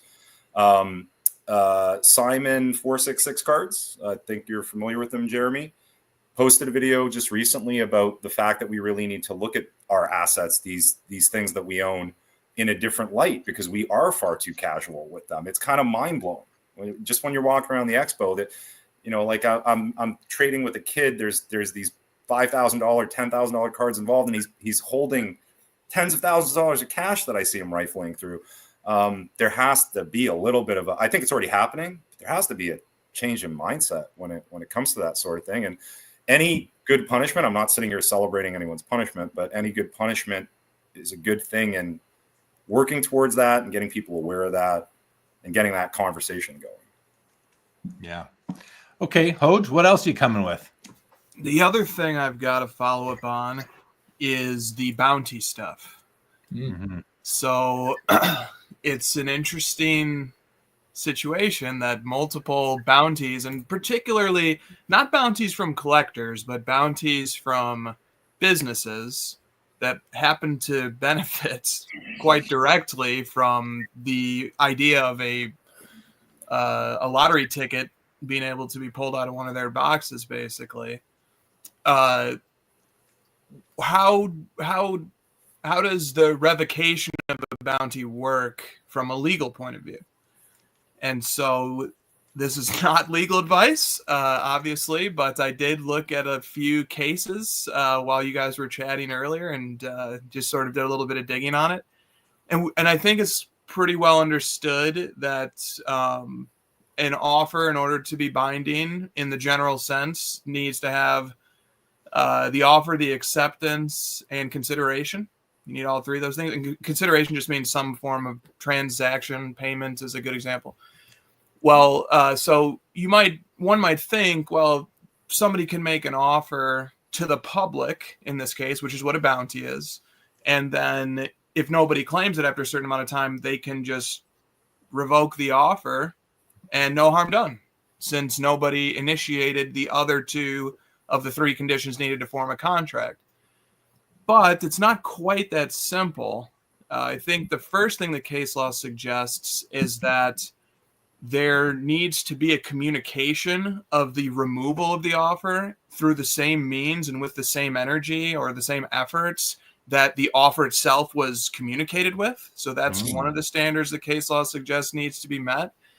And then the other one, which is where I got concerned a little bit, is if somebody has begun performing but has not fully accepted the offer, that could be cause for a court construing the offer as still open until the attempted performance is completed. And so, like, the example given is like, if I make an offer to the public, my dog was lost, and I'm paying a $1,000 reward if you find it, and then I want to take that offer away a month later, but somebody's already started looking for my dog, the offer is still extended to them if they do in fact find the dog, and they started looking for the dog prior to me pulling back my offer. So I wonder, in the context of bounties, if somebody says, hey, I bought a case of a particular product under the pretense that if I pull out the chase card, I would be able to claim the bounty. I haven't opened it yet, but I have it sitting right here. And eventually I do plan on opening it to claim that bounty. And then I do pull the card. There may be a case for them to compel the person who made that offer to have to honor it, even though they've revoked it, because I began performance prior to the revocation of the offer. You know what comes to mind there, Chris, is that this particular time of year, how many people maybe did go buy boxes or cases of that particular product for their loved ones for Christmas to open on December 25th, hoping that their loved one might hit that bounty. And now it's pulled off the table. So that would fit into what that situation that you're talking about, where the act of fulfilling the bounty by the public has taken place, has started. Now it's cut off. That really makes sense to me. And, you know, with the legality of that, I could see becoming contentious for sure. And that could lead to if this is the situation that ends up happening, someone pulls it on Christmas Day and it was bought by their gift giver before the revocation of the bounty. Ooh, I could see a potential lawsuit right there, and with some merit as well.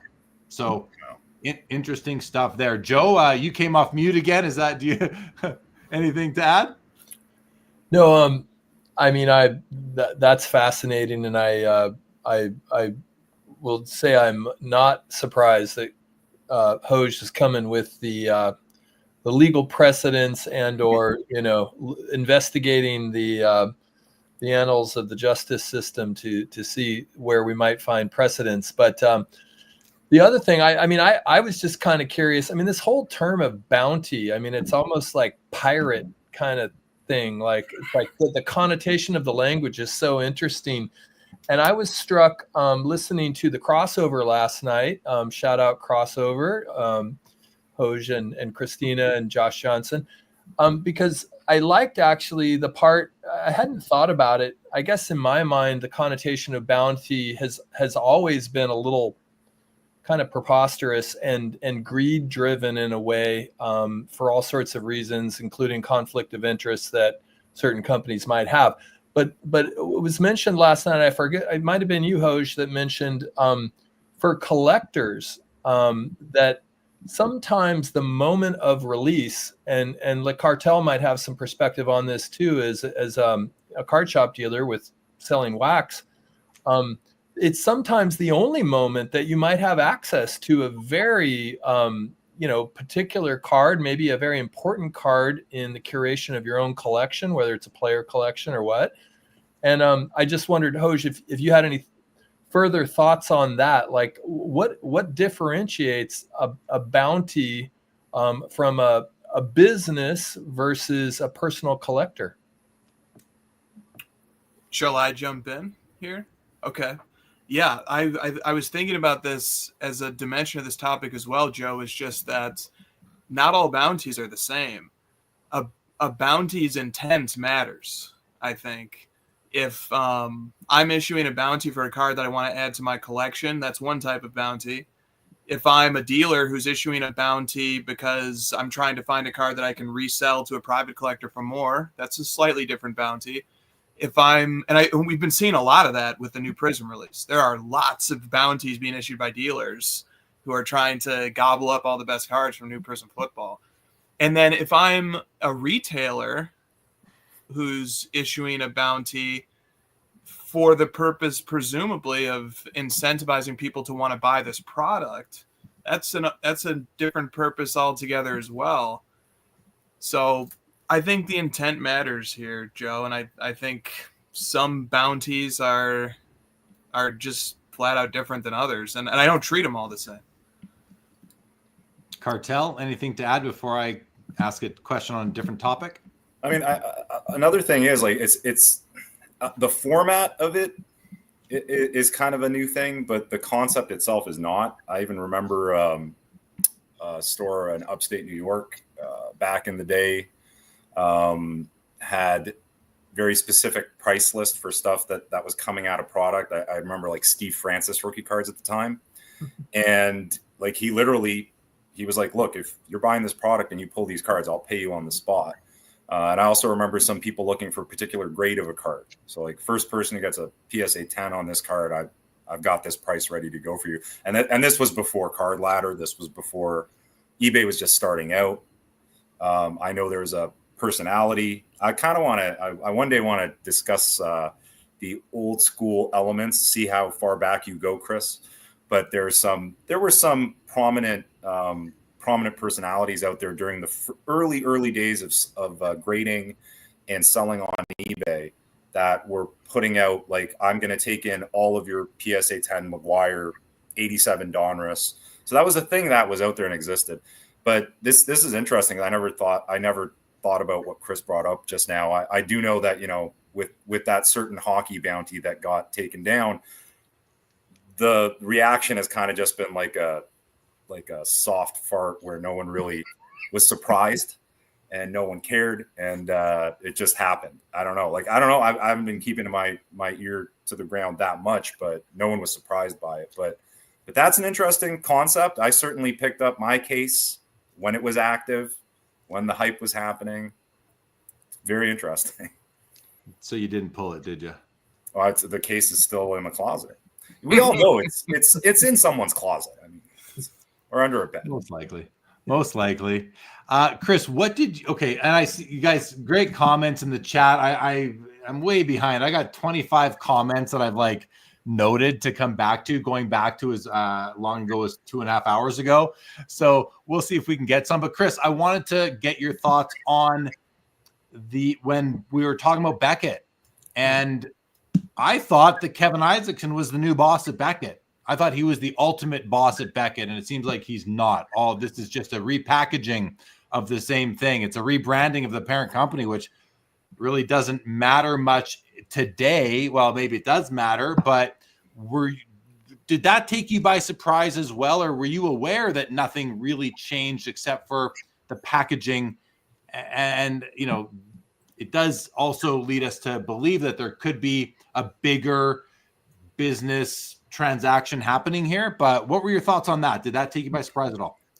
Fascinating news. I was fascinated by that news on a number of levels, not the least of which by the name of the new holding company under the parent company of Collectivists. We're all getting a good laugh out of that, let's face it. With the accents and everything. And this is the part where I have to put the disclaimer that I work for a company that's owned by the parent company of PSA and SGC. So discounts everything I say with the appropriate amount of the possible biases that I might have, since I work alongside people who work at PSA and SGC. I think that I didn't really like the way the press release was packaged. I think that the lead was buried. I think the lead is that they've secured $250 or so million of financing. I think that's the lead. Mm-hmm. However we want to structure it as a corporate formality is a secondary story. And it's cool. Like I remember when Google rebranded its parent company to Alphabet, it was exciting for the company. I get it. But the main story here is there's $250 million secured in financing. And what are they going to do with it? What are the plans for it? What are they foreseeing as their new or developing niche in this new and developing market?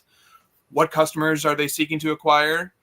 What is the product or service that they want to provide, and how is it differentiated, and how is it going to change if it is? Those are the things that I'm interested in.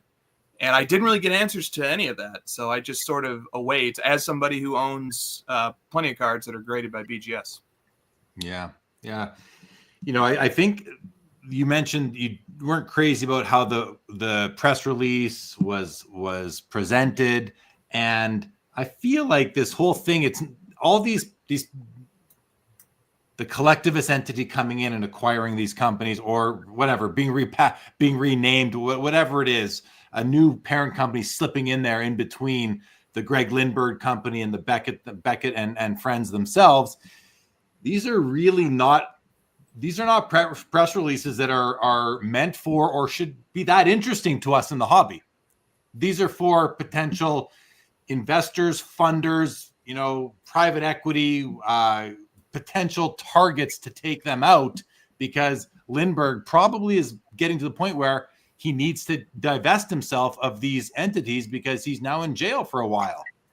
So he can't benefit from them. And in the interest of the employees and the stakeholders besides himself, let's find these things a new home and some proper leadership at the top, because he's obviously, whether he's it or not, we don't know. I've never met the man, but he's in jail. He's in jail. So, the press releases, Chris, what are your thoughts? Like, because I've been a part of press releases before. They go out for very specific reasons. It's not usually just for the public consumption. It's required by a lot of, regulation and all that, market regulation, but they're targeted. These aren't targeted for the ultimate customers of the companies. They're targeted to those other groups that I mentioned. Does that make sense to you? Resonate? Am I off? Am I, you're nodding along. I assume you agree, but what do you think of that? Yeah, no, I think you're spot on. I think you raised the right question, which is what is the ultimate intent? And I think Ben Burrows made an interesting point about who the financing is coming from. And he said it's coming from a company that has a history of working with companies that have distressed assets. So it sort of seems as if one possible intent here is, hey, look, this is a really clean repackaging. We've got Collectivist Holdings. Underneath it, we've got Beckett, Dragon Shield, and Southern Hobby. This is a package. It's very clean and tidy. It's separate from everything else. If you want to come along and acquire Collectivist Holding, understand that we've got financing. This is just these three things. This can be easily separated from the rest of what's going on with the parent company. Here it is. So I think that's a reasonable intent. Yeah, that all makes good sense to me. You know, I wanted to talk tonight about consolidation. Joe and I, so Chris on the Fanatics Collect Premier show, Adam and I went about an hour after the auction ended talking about, you know, what it's like as a collector to, you know, have a lot of cards and maybe want to, you know, or just feel the need almost to reduce the load a bit. And we talked about it for an hour. Joe and I talked about it afterwards and just kind of had a bit of a conversation. And I know that you are, I believe, well, listen, I communicate with you on a daily basis. So we're all, the consolidation approach has come across our communications several times over the past several years. So are you familiar with the discussion that I was a party to on Thursday night? And did you have any thoughts? Do you have any thoughts?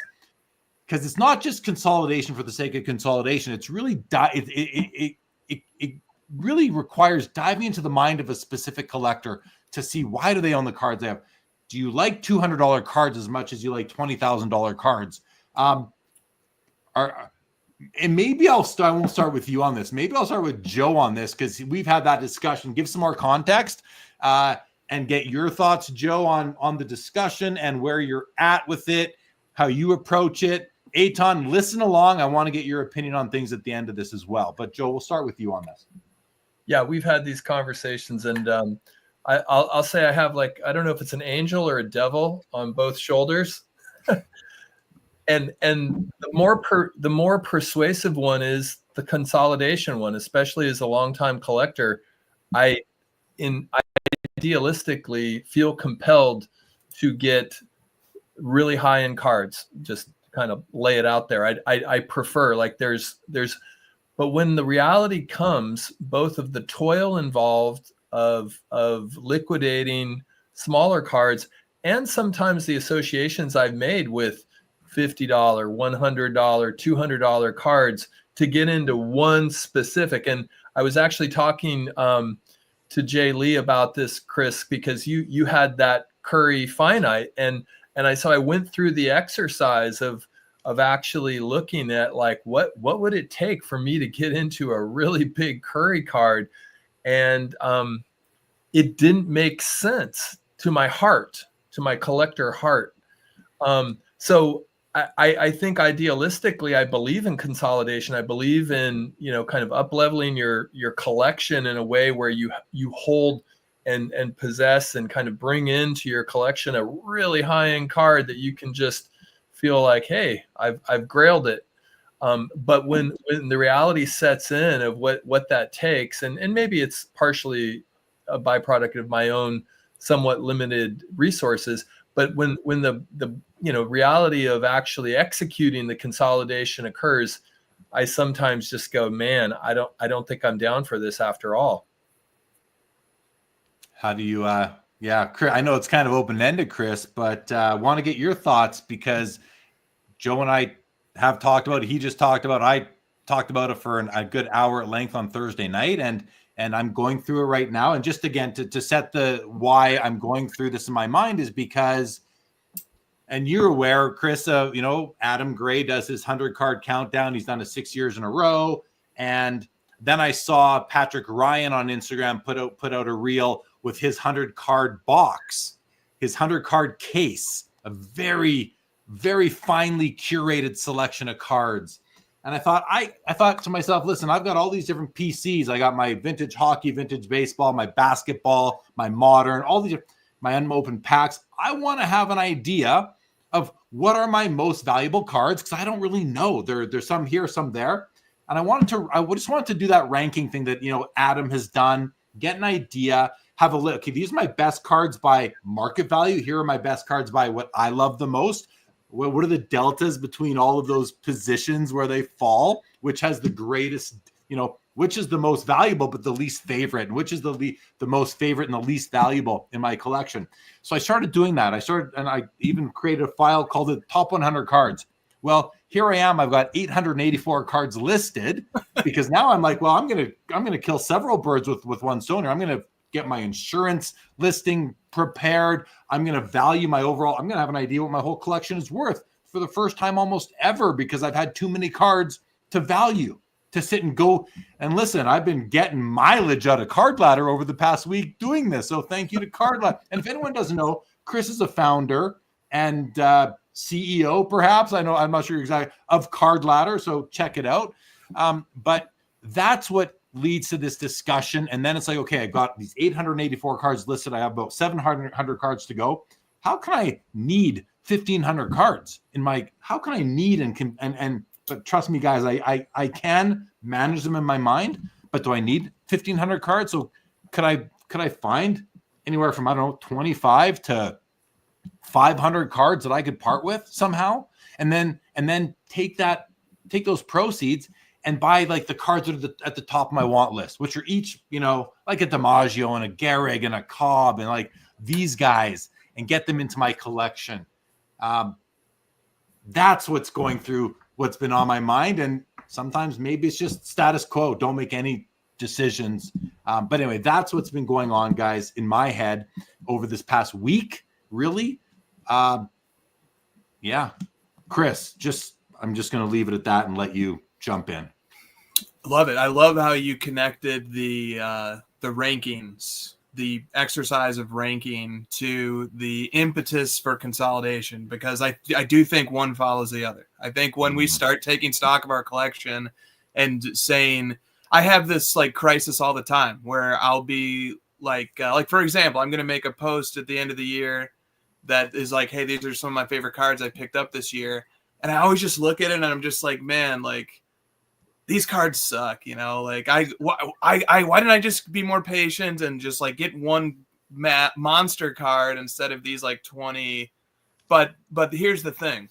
I think consolidation towards a Grail card is so different than just buying the Grail card, because you sort of get to double dip when you consolidate. You get to pick up all the cards along the way, and then you still get to consolidate them into a bigger card.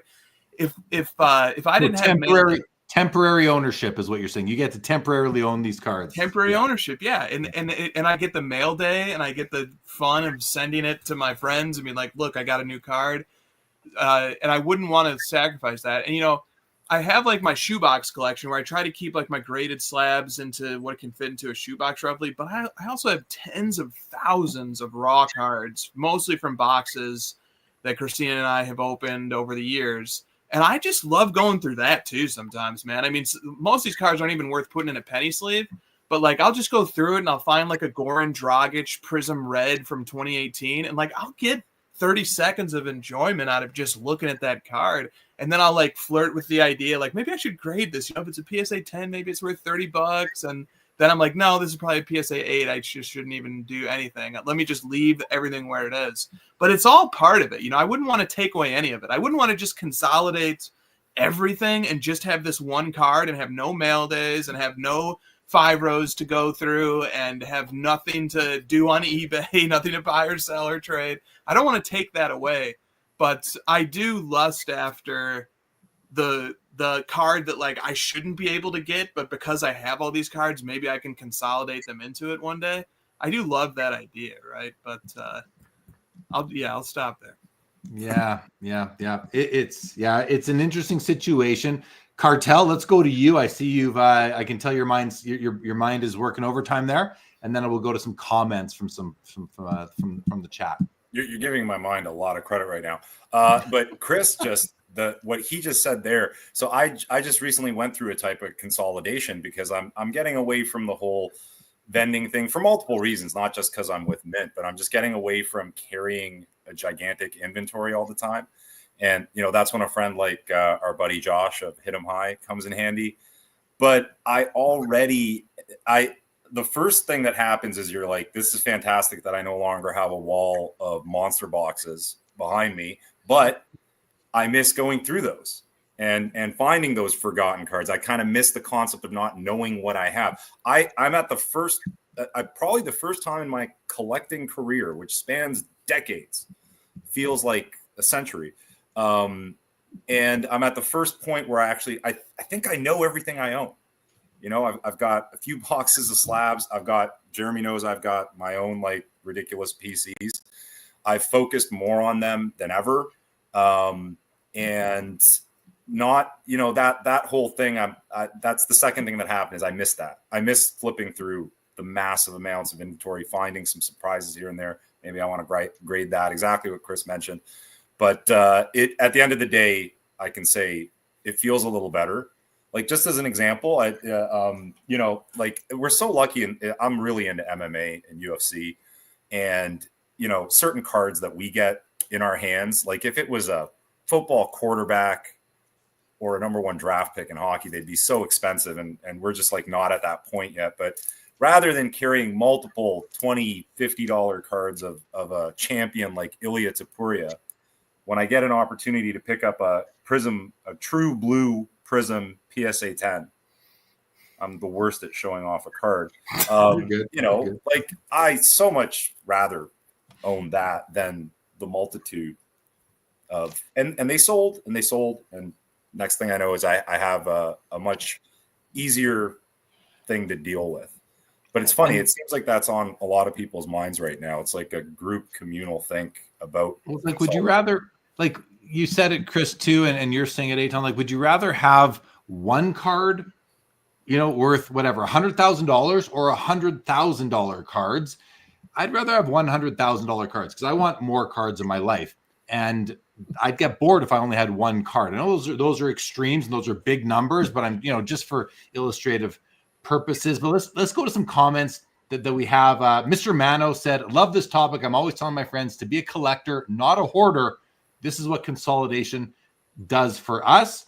Mookie Chilson says Jeremy has 884 rungs on his card ladder. Bob Boozle, 884 babies, each in need of nourishment. And you know what? And actually, Mookie here also says knowing your inventory is super helpful and healthy and helps you make the right decision. You can't make the right decision if you don't know what you have. And just to be clear, I know exactly what I have. All 1,500 or so cards I have, I can't list them off in my head. I need to, you know, but I know what I have. What I don't know is kind of when I blend them all, put them all into the blender, how do they fall out? You know, how do they rank against each other in terms of value and how much I like them? Because if I were to rank them by how much, like, the value, it's important for insurance purposes and evaluating my collection, but it's not as important for how much I like a card. Although I'm not completely immune to the value contributing to how much I like a card. It's going to come into play. I mean, I'm not that. I'm not going to pretend it doesn't come into play a little bit. It does, but I want to see how they all rank against each other, and then look at that bottom ranking and say to myself, can I do something that I will enjoy more with these cards? Can I turn them into something that I will enjoy more than just keep continuing to have, you know, all of these specific cards? Mr. Manos doubles down, says this should be the slogan for every collector: be a collector, not a hoarder.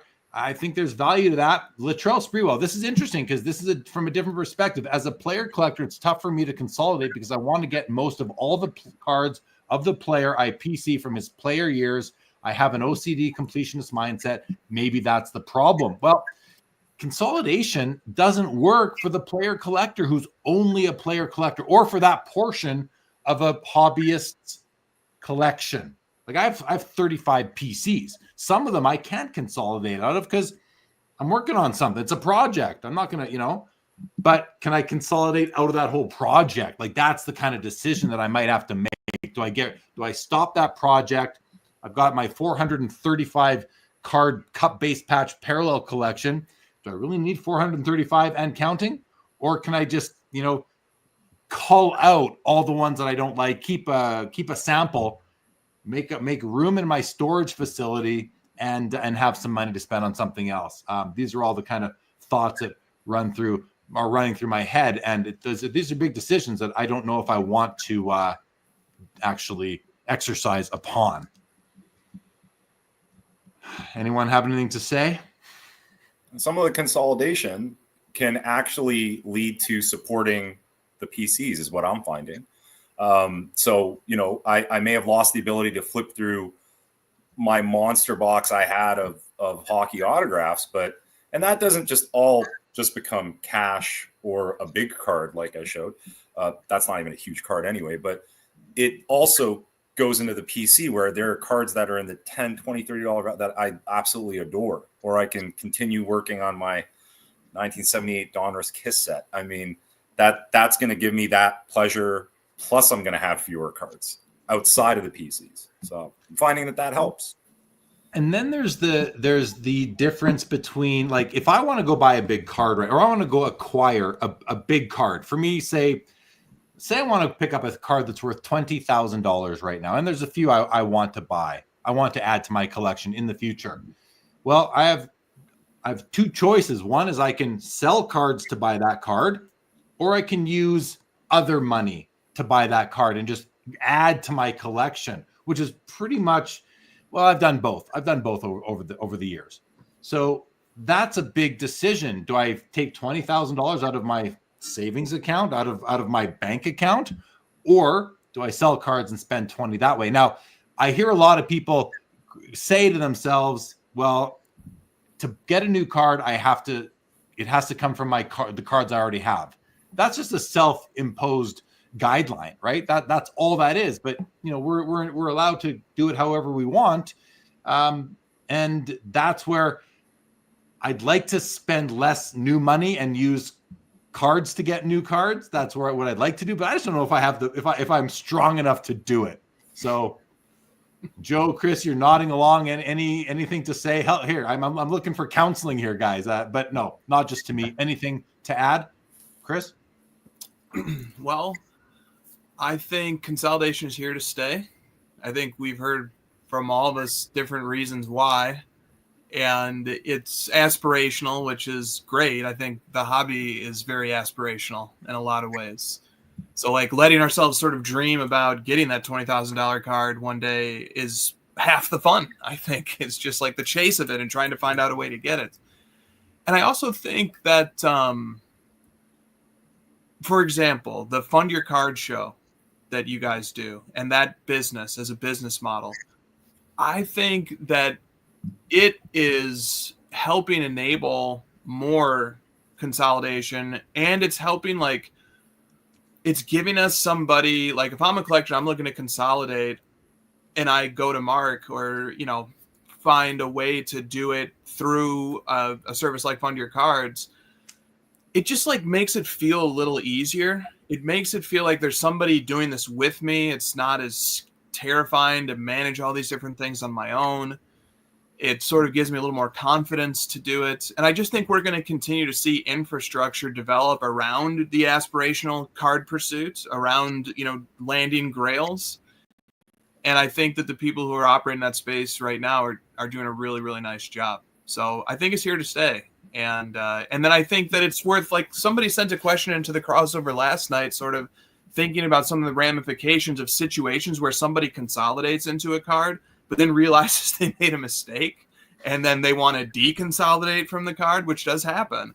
And they were sort of like, well, isn't it going to be kind of weird if, like, this big time card sells like 2 or 3 times in the span of a year because somebody consolidated into it and then deconsolidated out of it? And, like, are we sort of fully thinking about all the implications of creating sales histories where, like, people are going to look at this and say, why did this card sell 2 or 3 times? Is there something wrong with it? Like, were people just trying to flip it constantly? What's going on? So I think there's going to be a lot of things that we're going to figure out as consolidation takes a strong foothold. So what you're saying is there's the flipper vortex, and now there's the consolidator vortex as well, right? Consolidation vortex. That's good. Yeah. That's really good. Yeah, write that one down. I am writing that down. I want to, Joe, let me do LGC's comment because I think this is a good one. He says, consolidation came with age for me, realizing that I don't want my wife to work on liquidating my PC if I'm not around to do it. That's a great reason to consolidate. But there are other workarounds, like just leave good instructions in your last will and testament documentation with your estate lawyer, etc. Joe, please. What Eitan and Chris said about, finding things in your collection when you've been collecting a long time, there is some real joy to kind of not quite knowing what you have. And I think I know most of what I have in terms of like 100 and up, but I get great pleasure out of finding even, 10, 50, and famously, like maybe a year and a half ago, I found a Jose Canseco Star Rubies card that I didn't know I had. And it was not even in a top loader. It was in a penny sleeve, luckily. But got that graded. It's the only PSA 6 and, PSA example ever graded. And I think I got it out of a dollar box at a local card store many years ago. What I like about the consolidation conversation and what I think it helps us with is getting as clear, and what you're up to, Jeremy, in terms of valuing your collection is it puts you in the position of really being able to kind of, from a former 9th grade English teacher, the compare and contrast essay, right? I want you to write a compare and contrast essay on, the Capulets and the Montagues. But it really puts you in a focused state of, do I value this or do I value that? And when you can look at that as clear as day, these 10 cards or this one card or whatever it ends up being, that's a helpful focus on the analytical part of your own hobby sensibility. And that's going to be different for all of us. And for some of us, it's going to lean this way, and some of us it's going to be leaning in the other way. What I want to throw in here too is recently I sold a 63 mantle. I got a good price on it. In fact, the person they hit the bin. I had or best offer on it. It had been up for a few months, and usually when it's been up for a few months, somebody's going to throw an offer, but somebody just bought it outright. So I dutifully, this is on eBay, I dutifully sent it out, and I realized, that card.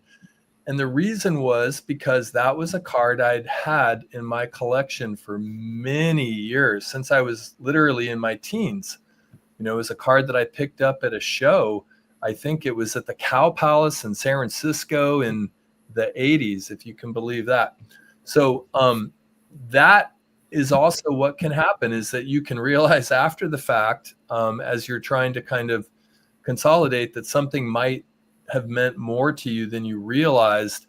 And there could be stories behind, and it doesn't even have to be a card from the 80s. It could be a card that you picked up, at the first mint or something with, in a deal with Nick Uliano or, Josh Dawson or some, a cool moment in your mint experience where you had a transaction and it just brings back memories. So that's the kind of shadow side for me with consolidation, is not always being able to realize how significant a card is until after it's gone. And there's probably parallels in life to that, right? Yeah. You said Nick Uliano. All I can think of is hashtag my old card. That's what he posts on a lot of people's posts. Resonates what you're talking about, Joe. I think with a lot of people. Like Brendan Ryan here says, I'm with Le Cartel on the magic of rediscovery in a collection.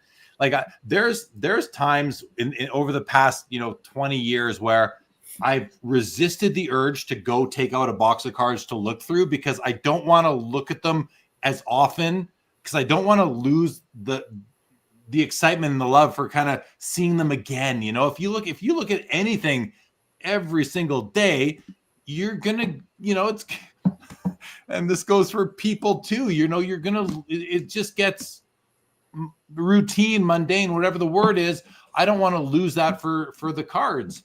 And so I've deliberately not looked at cards at some boxes, except for like once a year, where I pull out the box and look at it and be like, oh yeah, because I don't, when you listen to a song, the first few times you love it, the more you listen to that song, you just don't love it anymore. Like some obviously transcend that, but many, you're just like, yeah, I'm bored of that song now. I don't want to get bored of my cards, so I regulate the amount that I actually look at them and go through them in my hands. And I found a good balance for that. So I think it's good. But I have to bring Christina's comment here because Joe, I don't want to ruin I don't know, middle school, because she basically just laid out the final answer on this.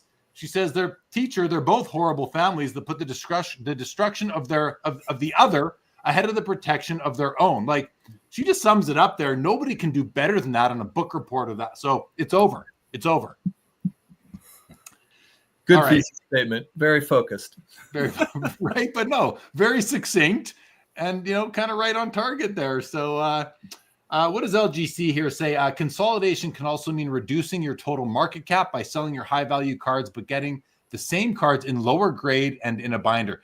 Yeah, that's another way. Like there's another, never mind the consolidation movement. There's also another movement that I'm right entrenched in, which is lower grade, high eye appeal. Well, if I can sell off a PSA 8 copy of a card or 9 or 10 and pick up a 4 or a 5 that I think is just as nice, that's more money for either me, my life, or other cards. Like, that's another way it's like trading up by trading down sort of thing. You're still just as happy because you own a beautiful card. That's something that I think is, that's a movement as well. It might, I don't know how long it'll take, if at all, to catch on with others, but it's something that I'm really excited about right now.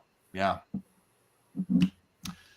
Guys, we're at 3.5 hours. We got to wrap this up. But I want to give everyone a chance to say anything that they'd like to say to wrap this up, guys. So why don't we start with Le Cartel? You've been on the longest between you and Chris at this point. So thank you, first of all, for coming on and sharing some insights from behind the LCS counter. And congratulations on being back at Mint Inc., which is a sponsor of the show. So I want to thank you for coming on and just giving them some love, even though you are a part of them. And again, that's not why you're on, because of that. But Johnny was invited to come on as well tonight, but he couldn't make it. So, but anything you'd like to say, Eitan, before we wrap up? Oh, the Mint Inc. giveaway. We can do a Mint Inc. giveaway, you guys. Let's do a Mint Inc. giveaway. Let me prep that. But Cartel, over to you. Yeah. Should I? Thank you for having me on again, Jeremy. It's always fun. I'm always happy to drop some poetry on you. The hobby has been wonderful lately here in Toronto. Mint Inc. has a wonderful hobby community. Couldn't be happier with it. To tell you the honest truth. And it's fun every day. Every transaction, every buy and selling, the whole deal. It's been great introducing people, helping people continue along their way, and seeing all the happiness and joy that the hobby can bring, which we need to focus on more and more, in my opinion. We've got a bunch of events coming up. We're going to be open for extended hours. On Boxing Day, we're open this Monday. We're not usually open downtown. The downtown store is open. Just keep an eye out for updates on the Mint Inc. 10 and Mint Inc. retail pages on Instagram, mintink.ca. We're going to have grading specials, all sorts of deals going on, and extended hours. I want to mention that it was especially cool coming on today because, like I mentioned to Greg, I've really gotten into Leaf cards for the first time this year, and man, oh man, have I been using Card Ladder like never before. With all the stuff. You are not just giving flowers; you are growing an orchid over there down there in the lower right corner, buddy. Well, and look, and it should be high praise because like. I'm this OG that literally is sitting there like eBay completed auctions and 130 point and Card Ladder. It's not that I didn't like these things. They were just like the new technology, and I'm just the scared old man. But I've certainly changed my position on that. But anyways, I'll finish rambling and hashtag Cartel to enter the $50 giveaway for mintink.ca tonight. We are wrapping up, but let's do it here at the end. Type in hashtag Cartel to enter to win and all that'll happen is you'll get a link with a code. You'll get an email with a code, and you can use it on mintink.ca to spend $50. So please go ahead. We have a whopping 2 entries so far. This is good for Americans. It's good for Canadians. we've got 100. I'm showing 136 people still with us between all platforms. So let's get some entries in there. But they're probably only going to register if you're coming in on YouTube. If you're on Twitter, Facebook, LinkedIn, or Instagram, you're going to probably have to come. I think Twitter might work, but you're probably going to have to come over to YouTube to win the $50 giveaway. Chris, let's go to you. Final thank you again. Thank you for coming on back-to-back weeks. It's always nice having you on, coming in towards the end, batting cleanup sort of thing. I think it works for your schedule, so I'm grateful for your availability. Love being here. Love batting cleanup. I love listening, taking notes throughout the show, and then like having a few things to circle back to. Really want to thank Le Cartel for those comments. I think he's such a nice ambassador for the hobby, for the shop that he mentioned. I'm definitely going to go to Mint Inc. just because I know that he's there. And I think that speaks volumes. I really appreciate him sort of sharing some of the background about what his life is like at that shop. Joe, love you too, buddy. Always love chatting with you. And Jeremy, it's an honor, man. Thanks for having me back. Yeah, you bet, buddy. You bet. Hobby Champs, get your entry in. Doesn't matter when you come in here. You guys can get your entries in at any time. But right now, it's a 1 in 12 shot. So, but we have had a few people win. And if you've won, I ask that you don't enter again. But definitely get your entries in, guys. If you're behind, we'll give you just another minute or so. Yankees fan says, I tried to remind you late last week about the minute. I know. I've forgotten it too many times. I'll tell you that much. But we will. Okay. So HCU entered, and he says, "Fine. If I win, I'm giving it away to somebody else." Well, okay. That's fine too. You can do with it what you want. Okay. Well, we're gonna do the draw. Joe, actually, we'll save you till after. So let's do the draw right now. There it is, guys. 1 in 15 shot of winning the $50 Mint Inc. giveaway tonight, and it is going to go to Titaniac 1000. Titaniac 1000. Congratulations. I think maybe one of the first times I've seen your handle. So glad to have you here. What you need to do in order to win, or not win, but in order to get it, is you got to reach out to me. So there's my email address right there. Please send an email to me with, just let me know that you won this thing, and we will get you the code from Johnny and Adam over at Mint Inc. We'll send that over to you. Bob Boozle, we're not going to take the contest prize away for sure not. But thank you everybody for entering, and that's great. A lot of Mint Inc. talk tonight, and it wasn't planned that way. But when you have the Cartel on, he's gonna do right by his people. You are welcome, Titaniac. Congratulations. Send me an email. You can also reach out to me on Instagram. My Instagram handle is because I have that banner up, it's not going to show up, but you can reach out to me via email or via Instagram as well, jlee_sportscardslive. Titaniac, I hope you got what you needed there. Thank you, Brendan Ryan. Appreciate that comment. Joe, thoughts on tonight? A quick Joe Poirot from Santa Cruz rap, I think, is in order here. Well, can I ask a quick question? One last question to Le Cartel, because we don't know when we'll have him back. I hope we have him back sometime soon. But Le Cartel, more Walt Whitman or more Tupac with in terms of your influences as a poet? I would say the philosophical elements are going to be more Walt Whitman-ish, I believe. But I also, Jeremy and I have a deep-rooted appreciation of hip-hop and the old school. So think of it as a blend. It's the way I think of it. Awesome. There you go. Perfect Very answer. Nice. I'm going to go out on a limb and say Hoj might have a little rootedness in hip hop as well. Hoj, any artistic influences that you'd like to commemorate in this moment? Yeah, I'd like to commemorate the artistic influence of Joe Poirot, who had the turn of phrase tonight that there is a joy in not knowing what you have. And I like that so much that I wrote it down. The element of surprise, right? There we have it. Gangstar. Well, Yeah, and in the midst of a not so easy day, as a lifelong Oakland A's fan, thank you all for making this day a better day, a more joyful day than it was otherwise. And I hope that everyone who's watching this, who's a Rickey Henderson fan or an A's fan, it hasn't been the easiest year for the athletic nation, if you will, losing, your place and then losing the most amazing franchise player that you've ever had in 1 year was rough. So just sending love to everybody out there who is an A's fan or who appreciates a player of the magnitude of the great, we'll just use the one name, Rickey. Yeah. Well said, Joe. Sad day, no doubt about it. By the way, guys, this is the last Sports Cards Live of 2024. There will be a show tomorrow night for Fanatics Collect Hockey. And then I think that is it.